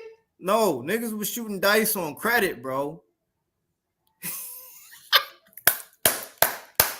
What y'all doing around passing around IOU slips with number denominations on that shit? And then especially niggas, young niggas, they gonna pretend like they didn't get that slip. Bro, a week later, it'd be like, yo, man, I thought it was for $50. I thought it was for $50. Nah, bro. It was 40. It was and then 20. All of a sudden, them fists come out. Hey, you saying I'm lying? Listen, bro. Like these, that would be the last famous words before somebody said "fuck you" or said some curse word, and somebody ran up on somebody to either punched or tackled or kicked somebody. Yeah. But the wildest shit to me is like neither one of y'all got a single dollar in your pocket, bro. Not a quarter, not a dime. See, my friends, we would have had the sense to at least trade video games, bro. Something of value. I'm telling you, market action figures, something. Like, bro, they shooting dice with invisible money, bro. How do you do that? How do you, to this day? That's some of the wildest shit I've ever seen. How do you shoot dice with invisible money, bro? What are you gambling? Like y'all are practicing gambling right now. This is a scrimmage with no money, with no stakes tied to it. This is you say there's stakes, but there's no stakes tied to it. Yeah, y'all are shooting dice, scrimmaging right now. This is a practice. This is a scrimmage roll right here. And one of them was down like 50. And he said he was down 50. And he said, nah, man, I'm not. He said something like, no, it's 45 or whatever. And it's like, y'all are really, y'all, like, we've been cool for however long we've been cool. And y'all about to try to start scuffling right now over money that's not here. that neither one of y'all have. Mm-hmm. Like, nigga, ain't nobody getting paid this $50. That's never gonna happen. That happened, right? But y'all about to roll around in the dirt right now over some shit that ain't here, man. Like, it gets real. I never was patient enough for dominoes though. I wasn't never patient enough to play dominoes. In my household, that when the cookout happens, the grown folks be in the back playing dominoes. I mean, I get down on some spades, but I never was patient enough for dominoes, man. Okay. Yeah. I mean, and I think damn, I wish Donovan was here. I'm gonna have to ask him, man, because like I seen a clip when I was still on Twitter. It said like if you play dominoes with somebody that's Caribbean, when the game is over, they like start stomping on the table. I've heard of that, but haven't seen that happen. Right. But yeah, man. Other than that, bro, like damn, that's a little trip down memory lane right there. Oh yeah. You know My apologies there. I wasn't trying to get us all up in that, but man. No, it's cool. But for the rest of the summer, man, like what is left besides Mission Impossible? What is there after that? Which I'm gonna go see because he's marketing the fuck out of that. You see that trailer about him jumping that bridge or jumping? I was all like, damn, bro, he really wants my money and he gonna get it this time around. I think Tom Cruise is on his. This is it for him, man. After next year, when the next Mission Impossible joint comes out, like that's statute of limitations. Same way with Fast X, like that was a flop. Now Fast X, I didn't go to see that after he was sitting up there talking about we gonna cut this into 3 parts. I was like, fuck you. I was literally gonna go see it, and then he said that. I was like, fuck you, bro. Now you're playing with my emotions, man. You're playing with my emotions. I think what was I gonna say? We got Mission Impossible, Oppenheimer. And no, I don't need a panic attack. So, and that trailer that they showed during Indiana Jones was fire, but I was like, nope, I don't need a panic attack. Is that rated R or is that PG-13? I think it. Shit, I didn't even. Probably. I want to say PG-13. Unless they actually showed the Hiroshima, it should be PG-13. Okay, so for the rest of the year or for the rest of the summer, excuse me, we got we got Mission Impossible, we got Oppenheimer and Ninja Turtles. I might see Turtles. That looked dope. I wish Turtles would just do that instead of making a cartoon because now they're like Scooby-Doo. Oh shit! And now Donovan is on the burner. He's on the burner. He's on the burner. I need you to elaborate on that. Yeah, you better get up here on that one. I need you to elaborate on that, Donovan. I'm not buying that one. Get up here and state your claims because I don't even believe in Barbie. I forgot that shit was coming out. Yeah, July 21st. Wow, I actually still remember the date. So that's coming out a couple days before Oppenheimer. I forgot about that. If Warner Brothers gonna get nuked. If Warner Brothers really can finesse a W out of that more than they got out of the Flash, that's going to be very telling on the direction of what they're doing over there. I don't see it, brother. Respectfully, dog, I don't see it, man. But with Ninja Turtles, the only drawback that they might face is going into it facing the comparison to Spider-Verse, because it's going to be very hard to go into that movie and expect to see Ninja Turtles, right? Like, how do you go into that movie and not think about Spider-Verse? How do you not do that? I feel like we need to stop thinking that this art style is. I think it's the point people just think that it owns that art style. It's its own separate thing. Okay. So that's where I'm coming from at. Like it I get where people are gonna be coming at it, but it's like let's just watch the movie and just not say, "Oh, it looks like Spider-Verse," because it's fair. animated the same. That's fair. That's fair. Listen, man, Donovan, my man is on 2 different burners right now, man. Could be good counter programming to what? What? Right. And in what way are we what are they counter programming? Look, man, this is If Barbie got her ass up during June, maybe when it was actually a fight or a bigger fight, but she decided she wanted to go play with Mission Impossible. I mean, listen, and the nuclear bomb. Hey, Barbie gets nuked. Woo, I'm calling it now. Barbie gets nuked. Listen, man. Hey. Barbie goes to test site. What's Barbie doing at test site? Listen, man. Oh shit, that's wild. He said Barbie gets nuked. I mean, look, man. All I want to say, the only thing I want to know is like, I mean, look, this is the 3rd time I'm gonna say market share, but out of that piece of the pie for the movie going audience, how much of that pie are going to be a group of people that are actually going to go to the movies to see Barbie, bro? Like it's not appealing to the kids. It's not a family movie. It's not going to be the kind of movie that I think is going to have that appeal of having the inside subtlety jokes.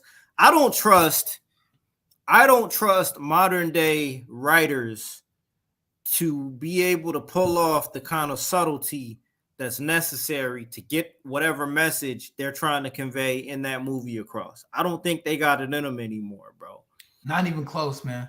This does look bargain bin bad. I feel like they should have got Phil Lord and Chris Miller and a woman writer to do this, because I want this to be like the Lego movie was, but for girls.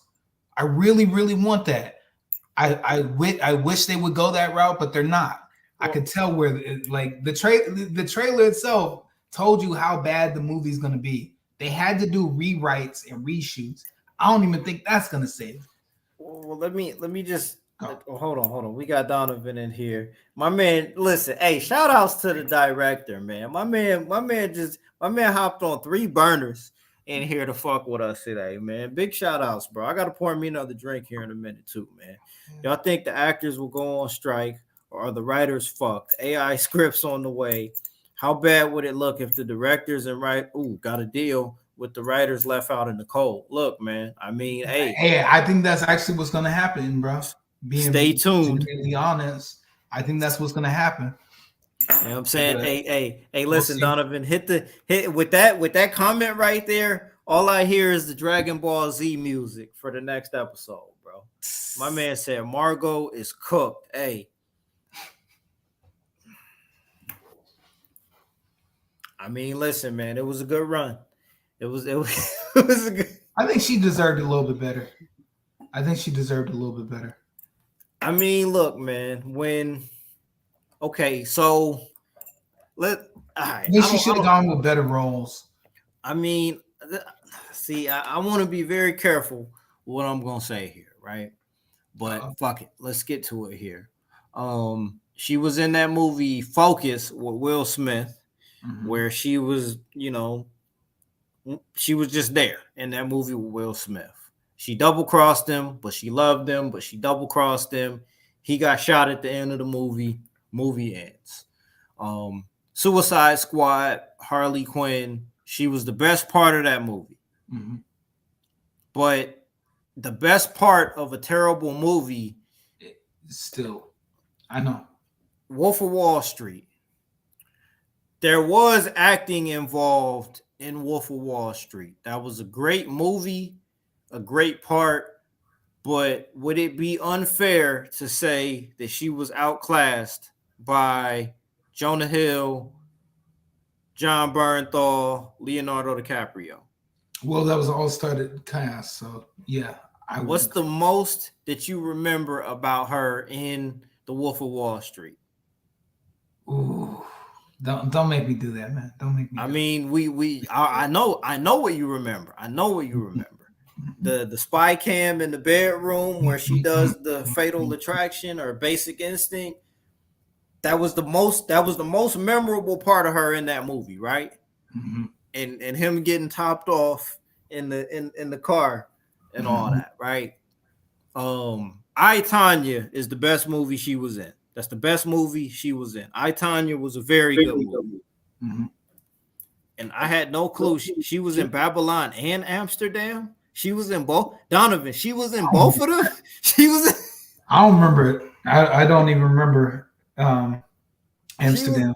No, that's true. And they came out, damn. And they both came out last year. That's crazy. Babylon and Amsterdam. Oh, shoot. That's the one with Denzel's son, right? Yeah. Amsterdam was like, bro, how did I fucking forget that movie? Because nobody went to see it. Yeah. And that was nobody went to see it.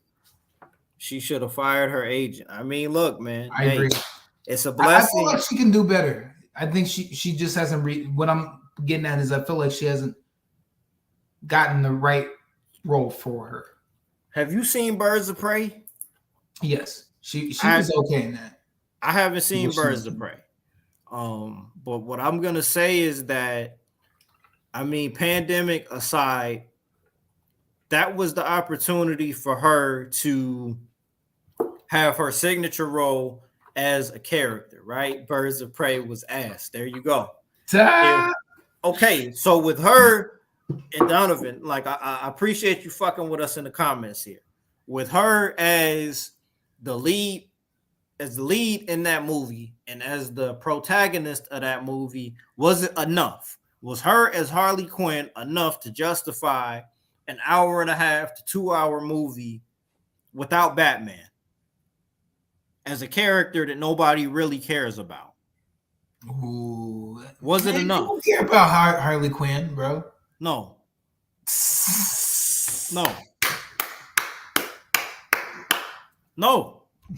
Nobody cared. Nobody cared about Harley Quinn until that first Suicide Squad movie. She was the best part of that movie, right? And even in the James Gunn Suicide Squad movie, was her present? But was it? She was good. She was good in that. I think she was still good. I like that she was in it. But like, did it even make sense for her to be in that movie? When you have a character trying to play YouTube's algorithm, let's get it. But when you have, Harley Quinn was positioned as being an A character. If we're talking about booking, she was elevated through the Suicide Squad movie because she's the only character that got a solo spinoff theatrical release after that, right? So her being dragged back down into the Suicide Squad with characters that nobody had ever heard of outside of your hardcore moviegoers. And then when the movie ends, Peacemaker is the guy that everybody walks away talking about. Is that more of a reflection on the actress or the character?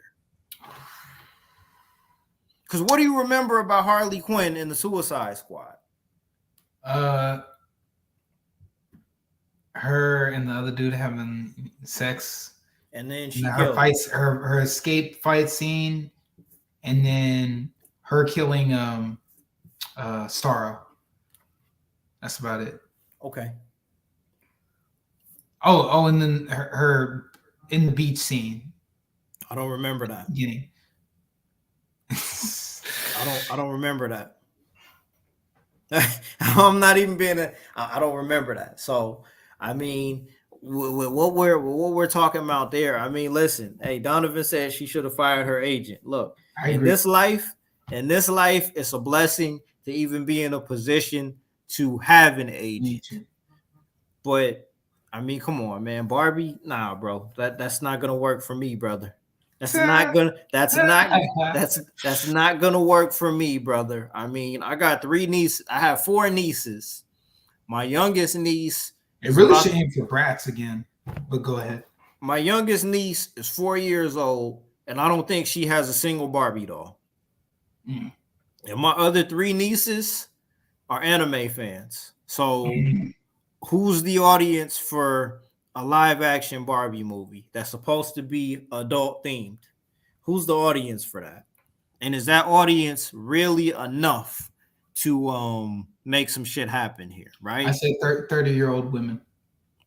Okay. That's it. Okay. I mean, 34-year-old. now look, this is my prediction on this here. And I'm embarrassed.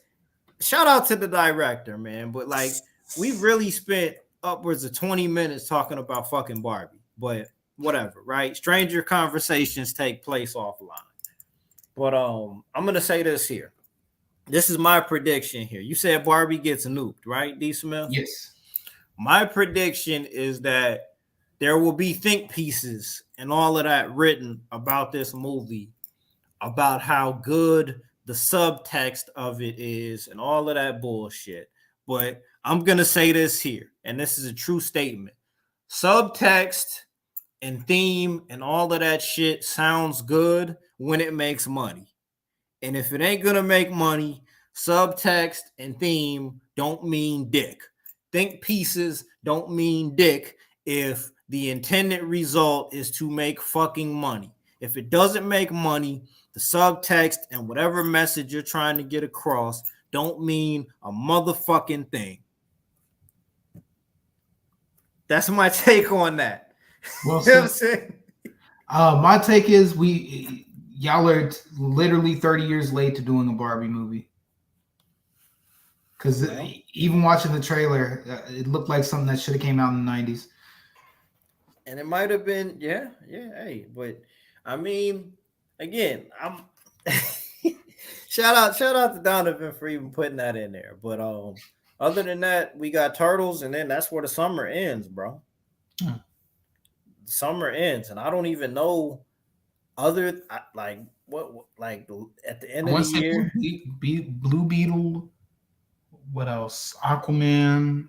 Fuck. What else? Fuck, man. Why am I not? I'm not. And the Marvels. Oh shit. Oh gosh, yeah. The algorithm is gonna love that. Man, I'm gonna be deleting so many like videos when they start recommending. Do you want to watch? No, I don't want to watch this shit. Watch another guy complain about this shit. Yeah. Is watching me. But hey, listen. I don't understand how they are though, man. How are you the guys the only ones? You're the only company that can compete with Disney as far as IP and ideas, and you managed to fuck up this badly. Because you rolled it over twice to two other people. Well, I think my answer to that is this, D. Smith. What if they don't want to compete? True. And I mean, but then sell off your assets. Then that's on the way. Get off. Like it's like having a fat ass cover the door. Get out of the doorway. Let somebody else have it. Shit. Universal's been looking at Disney like, nigga, I want a piece of you. Come at me. Said Mickey Browse, come outside. Come outside right now. We got his do-rag. Hey, got the corduroy slippers on. Underwear with a white beater on, looking at Disney across the street as he's looking out in the shades, be like, oh shit, Universal's outside. Shit, the corduroy slippers. Corduroy slippers. Yes. Got the do-rag on, fresh as fuck, saying, come outside, motherfucker. I ain't scared of you. Not the corduroys with the high socks. Oh, yes. You see exactly what I'm saying. Sure. Oh shit!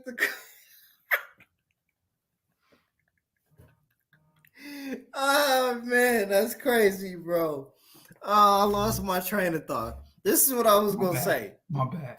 No, this is what I was gonna say though. Like on the streaming side of it, I still favor HBO Max or Max. It's really good over all the other apps, even Disney Plus. I favor the Max more than Netflix, more than Hulu. After Snowfall ended, I haven't been on Hulu since. I want to rewatch Justified, but I don't see myself paying for Hulu. I'm really hoping it gets moved over to Disney Plus because they're talking about moving some stuff over. I hope Justified gets moved over. Damn, I need to fuck with Justified because they because they got that thing coming out now, and he's a little older. I'm like, fuck, I want to. But I don't want to pay. I don't want to pay Hulu again to rewatch Justified. Right. So, but with that being said, like maybe they don't want to compete. It could be a situation where they just don't want to compete and maybe view their library. I think I'll say start selling off your assets then.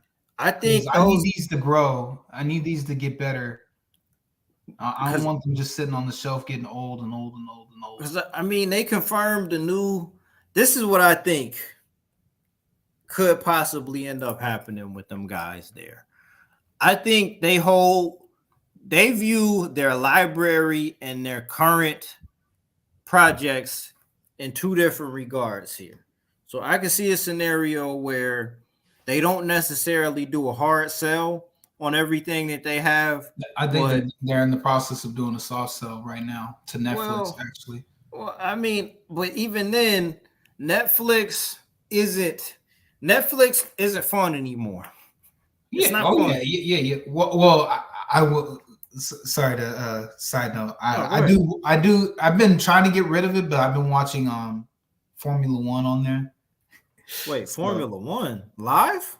No. They have a TV show on there, but yeah, it hasn't been fun for a long time.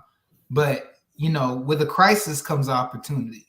Sure. So if Netflix was smart, they'd be going and buying their assets. I mean, the worldwide appeal is there for Netflix, but the reason I say it's not fun anymore is there's too much shit on there. There's way like no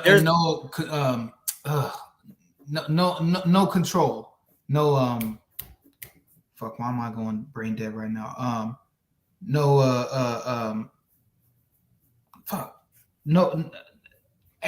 Too much trash, not enough good stuff. Right. Too much trash, not enough good stuff. I'm not excited by Netflix anymore. Like now I spend more time scrolling on Netflix than I do watching. I haven't really sat down and watched anything since The Glass Onion.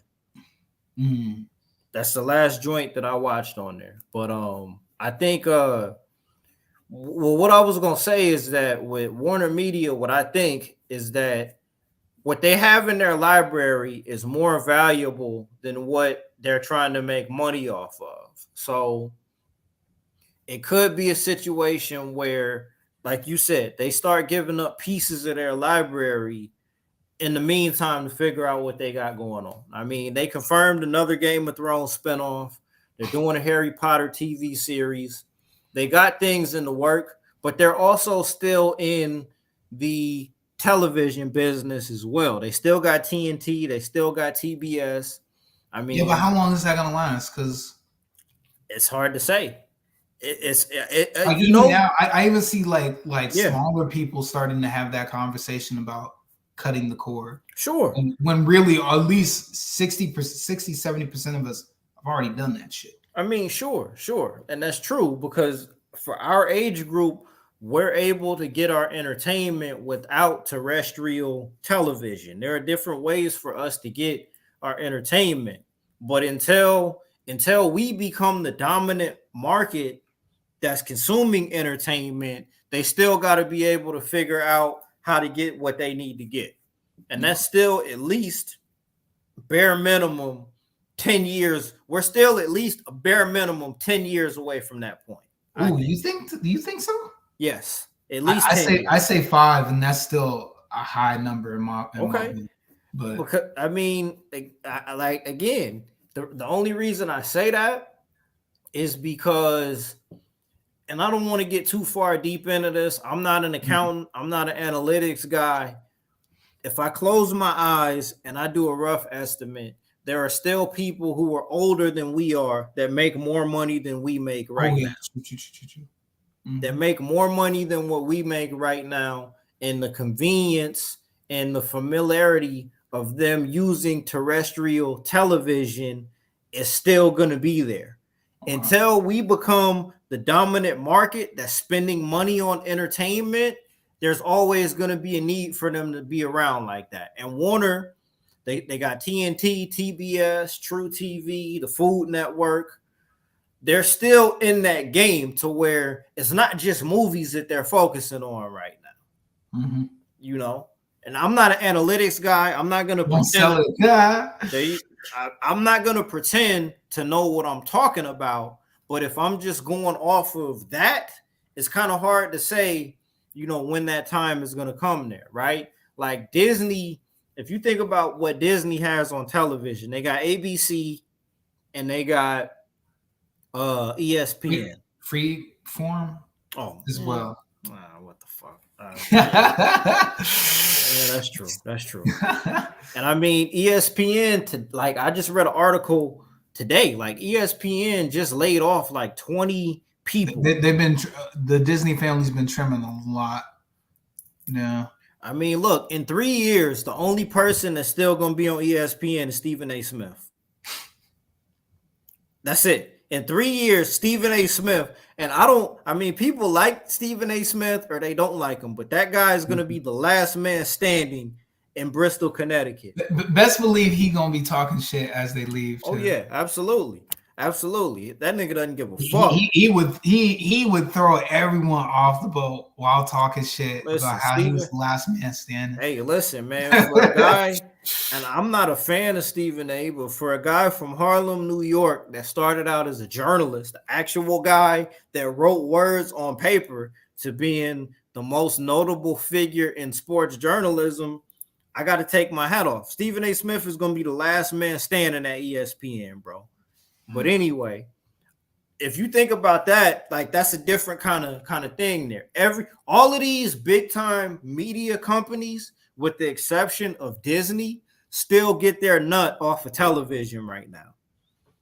You look at Viacom and Paramount. They got Showtime, the Paramount channel, VH1, Paramount Network, BET, MTV. I think they're in the process of selling MTV. I mean, not MTV, BET. Yeah, the Tyler Perry, right? Yeah, most probably. I wish that all the black billionaires would get together and just buy, or good businessmen would get together and buy BET. But we'll talk about. Yeah. I'm about to say that. That's another talk, another day. Yeah. I mean, you know, when we hit 1,000 subscribers, that'll be Patreon content, right? But I mean, okay, that's Viacom and Paramount right there. You got Warner Media. They still got HBO, TNT, TBS, True TV, Discovery. I want to say the Food Network might be a part of that as well. You got Universal. They got USA Network, NBC, NBC Sports. NBC Sports. I don't know. E-Television, Bravo Network. MC Sports. They have a lot of sports that the sports that ESPN isn't able to get, they get. So yeah. Right. So, you know, a lot of these, until it gets to the point where, and I mean, I don't want to repeat what I said, but there's still a market for that, because the people who are older than us, they currently make more money than us. They're the dominant group of people who are making the most money in this country, in that middle to upper middle class demographic, that are able to spend their money on this. So they still got to get their nut off of cable television. 10 years is enough time to be able to figure out how to eliminate a lot of this stuff here. It's going to take that long, because it's going to take us that long to fill in that wage gap. Ooh, well said, brother. Well said. I mean, if we're in our 30s now, and we're doing okay, you know what I'm saying? We're doing okay right now, but we don't make enough to be able to fill that void of what our parents and people in that age group are able to fill in. Like right now, it's not feasible. You know what I mean? Oh, I do. Damn, that was a dope little convo that we had there, man. But I mean, I don't know. Like with Netflix, it's not exciting anymore, bro. No. Hulu, I mean, I what do see you a watch? little bit of I seen a little bit of things on Hulu, but not a lot. I mean, the Max is really the best app right now. It is, bro. I'll tell you about it off camera. Oh, okay, okay. But yeah, the Mac is, since they added the Food Network and in all their documentaries and stuff like that, right? they're consistently they have a good smorgasbord of Oh things. yeah, and they have a dope library of stuff that people still want to watch. Yeah, classic dope library. Hulu is okay. Hulu is getting folded into Disney Plus anyway. Okay. Yeah, I heard about that. And that does, and I mean, the sooner that happens, the better. It doesn't even make sense. It really doesn't make sense for Hulu to still be around, because most of the content on Hulu is FX content anyway. Like the stuff that's Who on owns the FX again? yeah, the FX. No, who owns them again? FX? Yeah, Disney. Oh, good. Yeah, so like all of the shows that come on that channel do same day streaming to Hulu anyway. Mm-hmm. So like, I mean, I think The Handmaid's Tale was really the only really like quality original Hulu TV series that was on there. You know, so you think about, damn, I don't know how we got here, but it goes back to this here, right? With Dead City, right? Like that was the highest rated television premiere on all of cable TV in the year 2023, bro. The pilot episode of a spinoff to another show that was already on TV for 10 years prior to that was the most watched premiere of all of 2023 on cable television, bro. How much was it? I mean, I don't know the numbers. I'd have to look at, you know, Wikipedia or like the Nielsen rating or whatever. I'm sure it wasn't nothing like super spectacular, but what does that say about what is it? The state of go ahead. The state of television. Right. Two things. What does it say about the state of television right now? And what does it say about the entertainment model? If a spinoff to a show that just ended last year that had a 10-year history of ratings and all of that can still pop a number off of the hype. Like the marketing campaign for Dead City was amazing. Like they shut down Times Square. They had people out there dressed up as walkers, pizza themed walkers. Donovan got another good point here.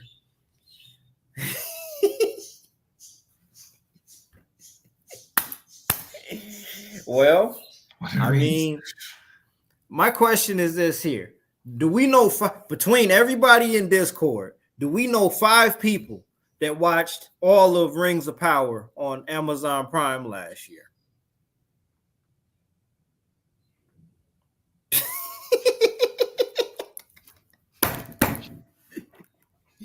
Do you know, D. Smith, do you know 3 people who watched Rings of Power last year?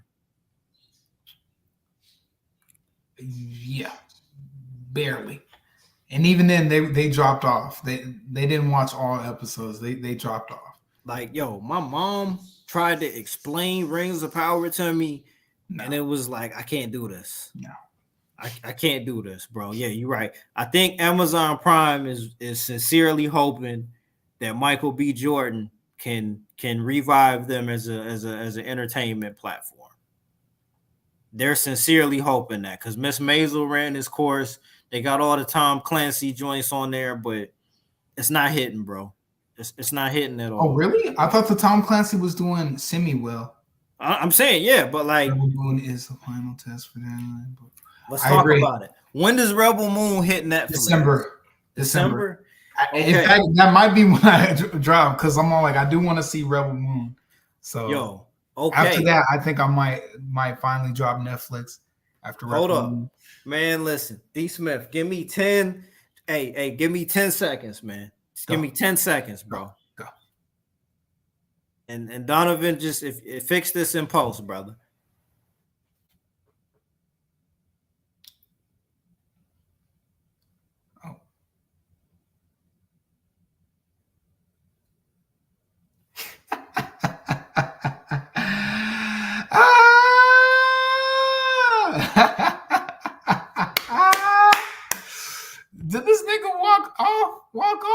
Shoot, this nigga walked off, didn't he?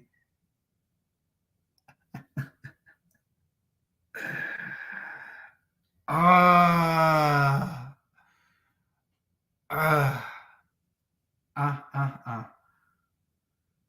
man, oh man, oh man.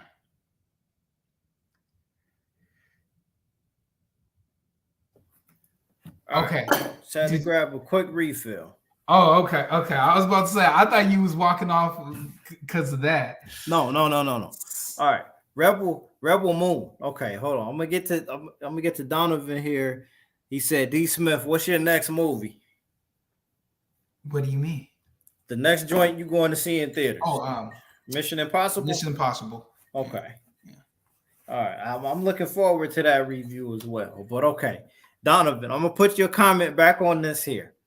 Rebel Moon is the final test for Snyder before he goes the M. Night path. Brother, I wish that you could pull up so that we could talk about this here. We're 2 hours in here, right? No, we'll say that for the next one. I feel like we should say that for the next one. You sure? Yeah, so we all gonna whoop on his ass, bro. All right, that's he said we gonna whoop on his ass. Sure. What was that Office Space when they were beating up on the printer with the baseball bat? Hold on, man. He said y'all got it. I mean, there's two ways we can do this, because this is something we can talk about a little bit later in the year too. It's coming out in December. He said, y'all ain't jumping me. Nah, bro, ain't nobody. No, because I'm in agreement with that. Because I feel like Rebel Moon is going to be a big gamble for Netflix as well as Zack Snyder. Mm-hmm. Because there's a cadre of people in the Snyder army that think he got a raw deal, that still think that for some reason he was treated unfairly, and his true vision of whatever it is that they think entertainment is was undermined through circumstances that were out of his hands, right? Right. What I'm going to say is this here. An original story that's slated to be a trilogy, that's not Star Wars, that is telling a story outer space that kind of is similar enough to Star Wars without being involved with Kathleen Kennedy. This has to work. Rebel Moon cannot fail, bro. If it does, that's going to be a problem, man. Okay. What you think about that, D. Smith? I agree with it, because I see what you laid down there.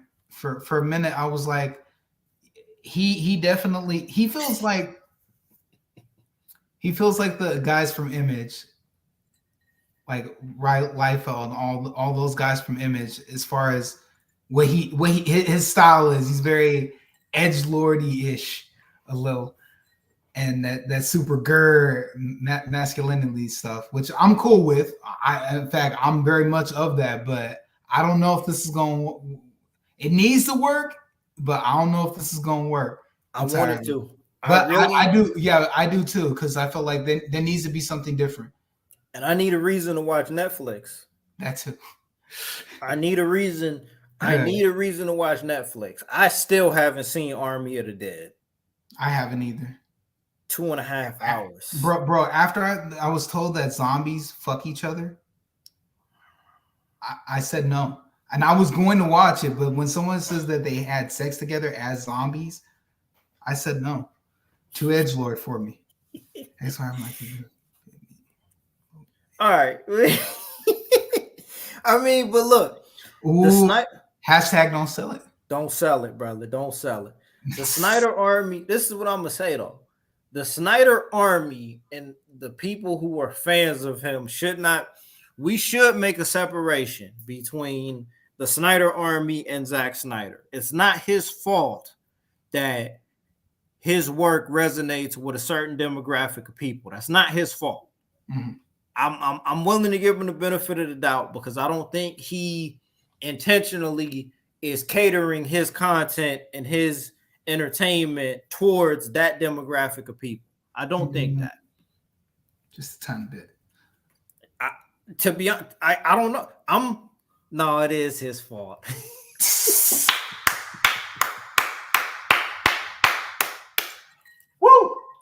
I understood that reference. I agree with you. I understood that reference, Donovan. There you go. But I'm willing to give him the benefit of the doubt. I don't think I am too. I don't think I'm not looking for someone to fail.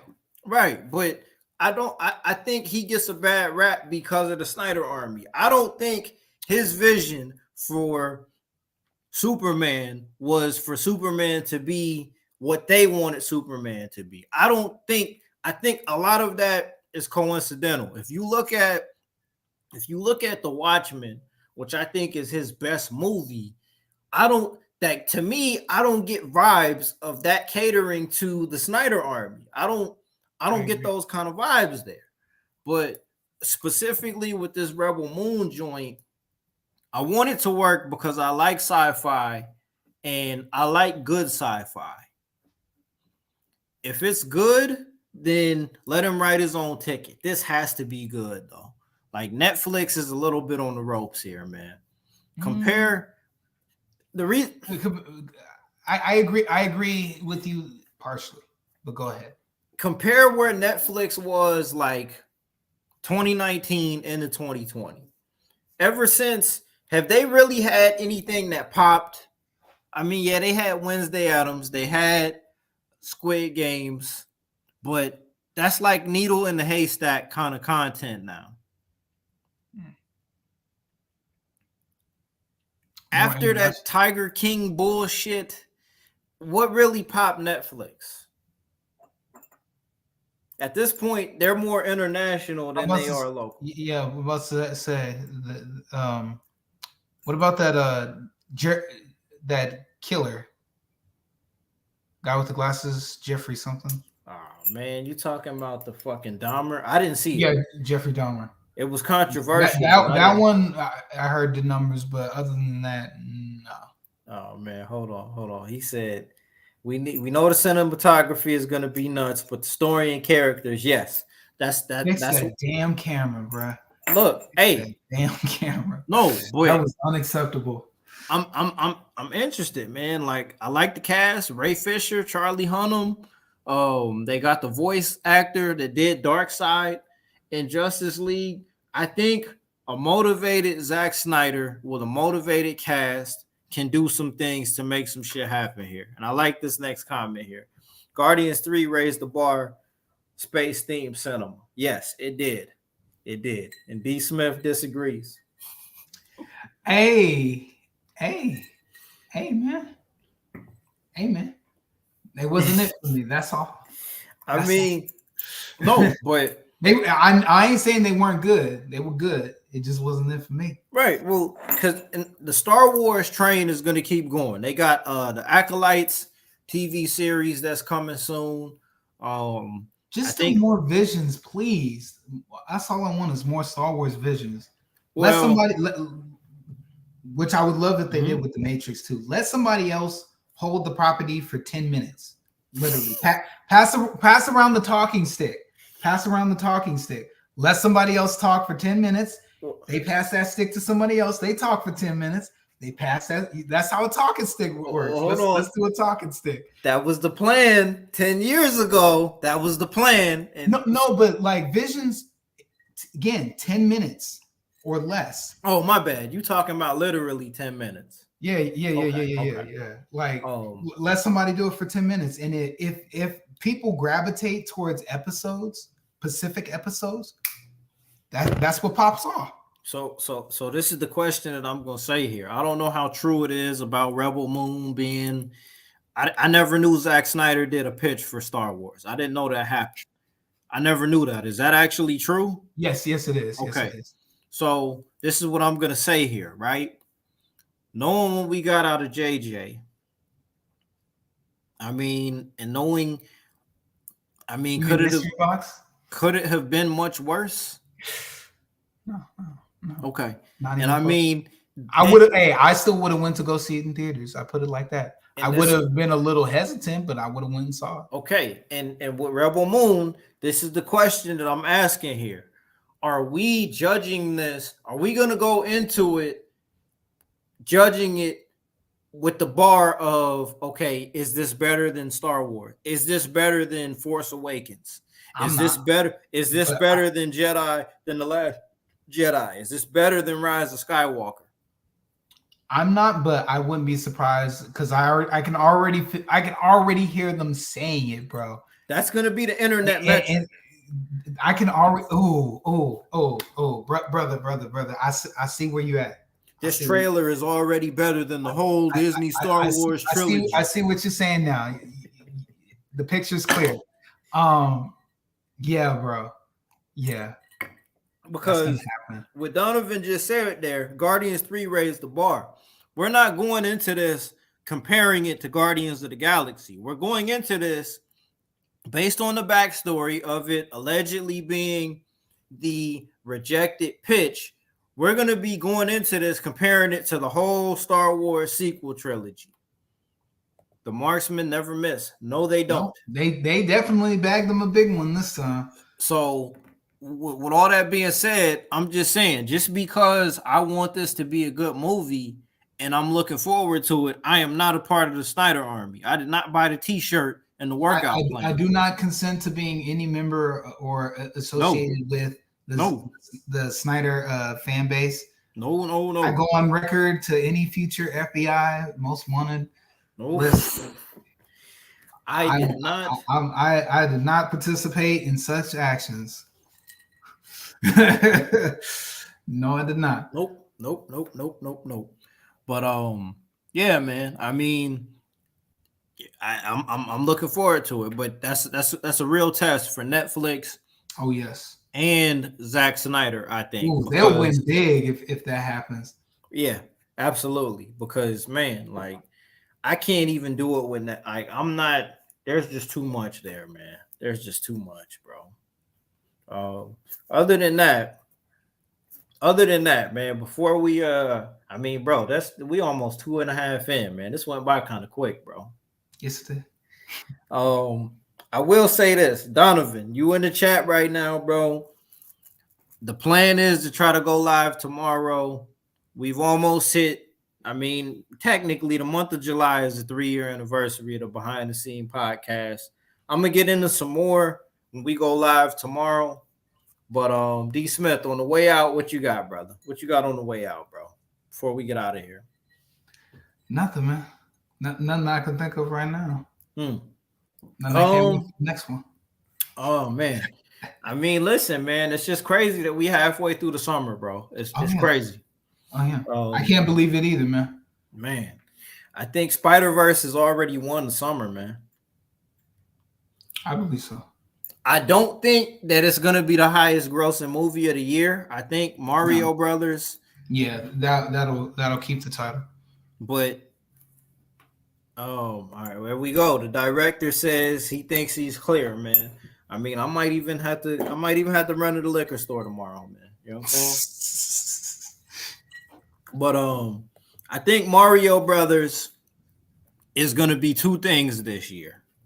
I think it's gonna be the highest grossing movie of the year, but I also think in some regards that it might also be the most disappointing movie of the year. I don't know. You might be alone with that because I talked to a lot of other people. They say it's serviceable or they like it. So, I just feel a lot of them had the same thing we had mostly, but they don't want to like say it too loudly. I'll put it to you that way. Everyone else saw it either the way we saw it or they loved it because they just like the idea of seeing Mario be Mario. Unlike that old one. I love the idea. I do. I sincerely love the idea. I like that it's hard. I like that it was the first half of the movie, everything up until the Donkey Kong cameo, I was perfectly fine with, bro. I was perfectly fine with everything up until the Donkey Kong cameo. For me, it went downhill right after that, bro. Mm-hmm. Because then it wasn't fun anymore. It got away from really telling a story to just being a billboard advertisement. Nintendo World. Basically, it lost, and I know what you mean, because the idea of why the fuck is Donkey Kong here for this extended amount of time makes you just be like, no, man. And then we're gonna go to his world. We're gonna stop the adventure to go to his, or we're gonna MacGuffin our way into having to go to his world so we can tie my world back to his. That could have waited. Very cheap way. Yeah, No. all of that, like that could have waited, and it's hard to pack that into an hour and a half when the name of the movie is Super Mario Brothers, right? Not Donkey Kong and Mario Brothers with Donkey Kong and friends. But the story is we're telling the story of Mario saving his brother, but his story kind of gets put on the back burner for everything else. But we still called it Brothers. We still called it Brothers. Brothers with an S. We still called it Brothers. Yeah.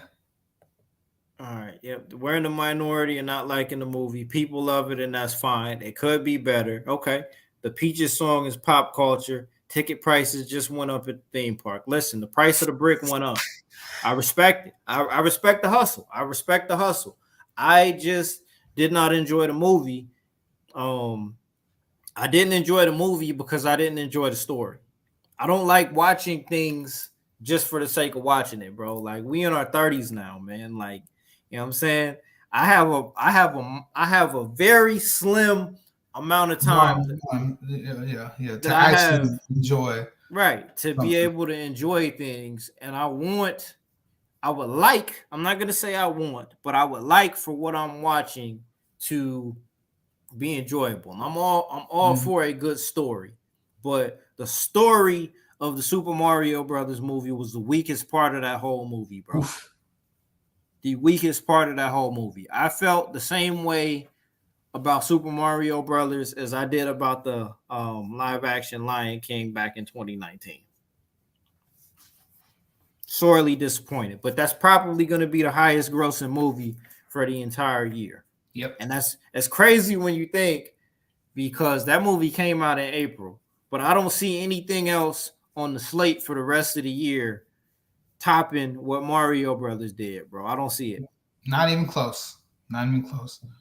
Yeah, I don't see it, man.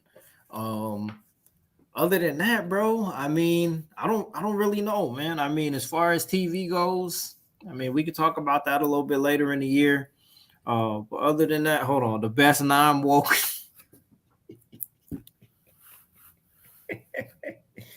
Oh man, Mario to the rescue. All right, you're right. I mean, listen, I think Luigi gets caught. You know, I'm not recycling that. Listen, they clipped his balls. They clipped his balls, man. Luigi got clipped, bro. He got gelded. Can't have wokeness if they ain't real.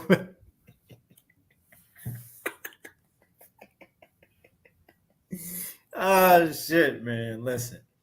But yeah, bro. Other than that, man, on the way out, D Smith, like I said, what you got on the way out, bro? I got a question for you. Nah. Okay. What you been listening to lately, man? What you been listening to, bro? Oof. Same thing I was listening to before. Nothing good. A little bit of boom bap, or nothing that like you gon' like. No, let's talk. Like, yo, bro. Let's talk about it. What you been listening to, bro? I listen to a lot of like boom bap beats, a lot of vaporwave type of stuff. Okay, edibles music. Right. Hey, chill. It's good music. I mean, look. Can I ask this question on air? Nah. No? No. I cannot ask the question on air. Okay. Nah. All right. I respect it.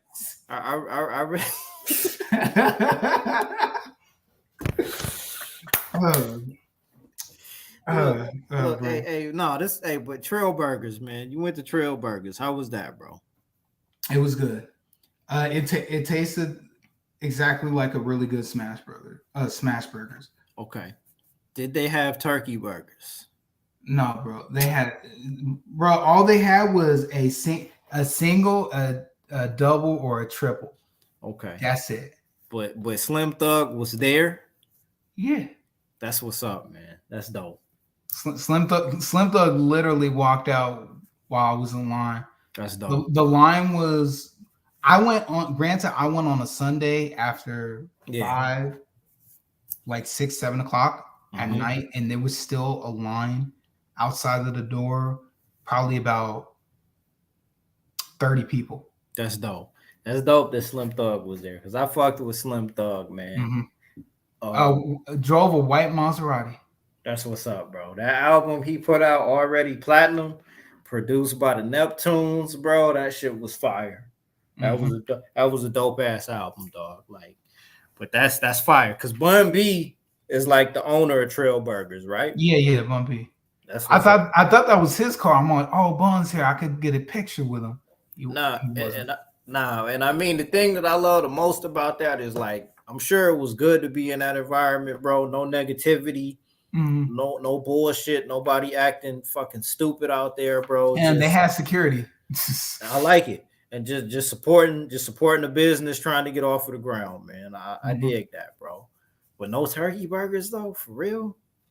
They didn't even have merch. My aunt was there. She's like, I want a Trail Burgers shirt. And she's like, we don't have no merch. Okay.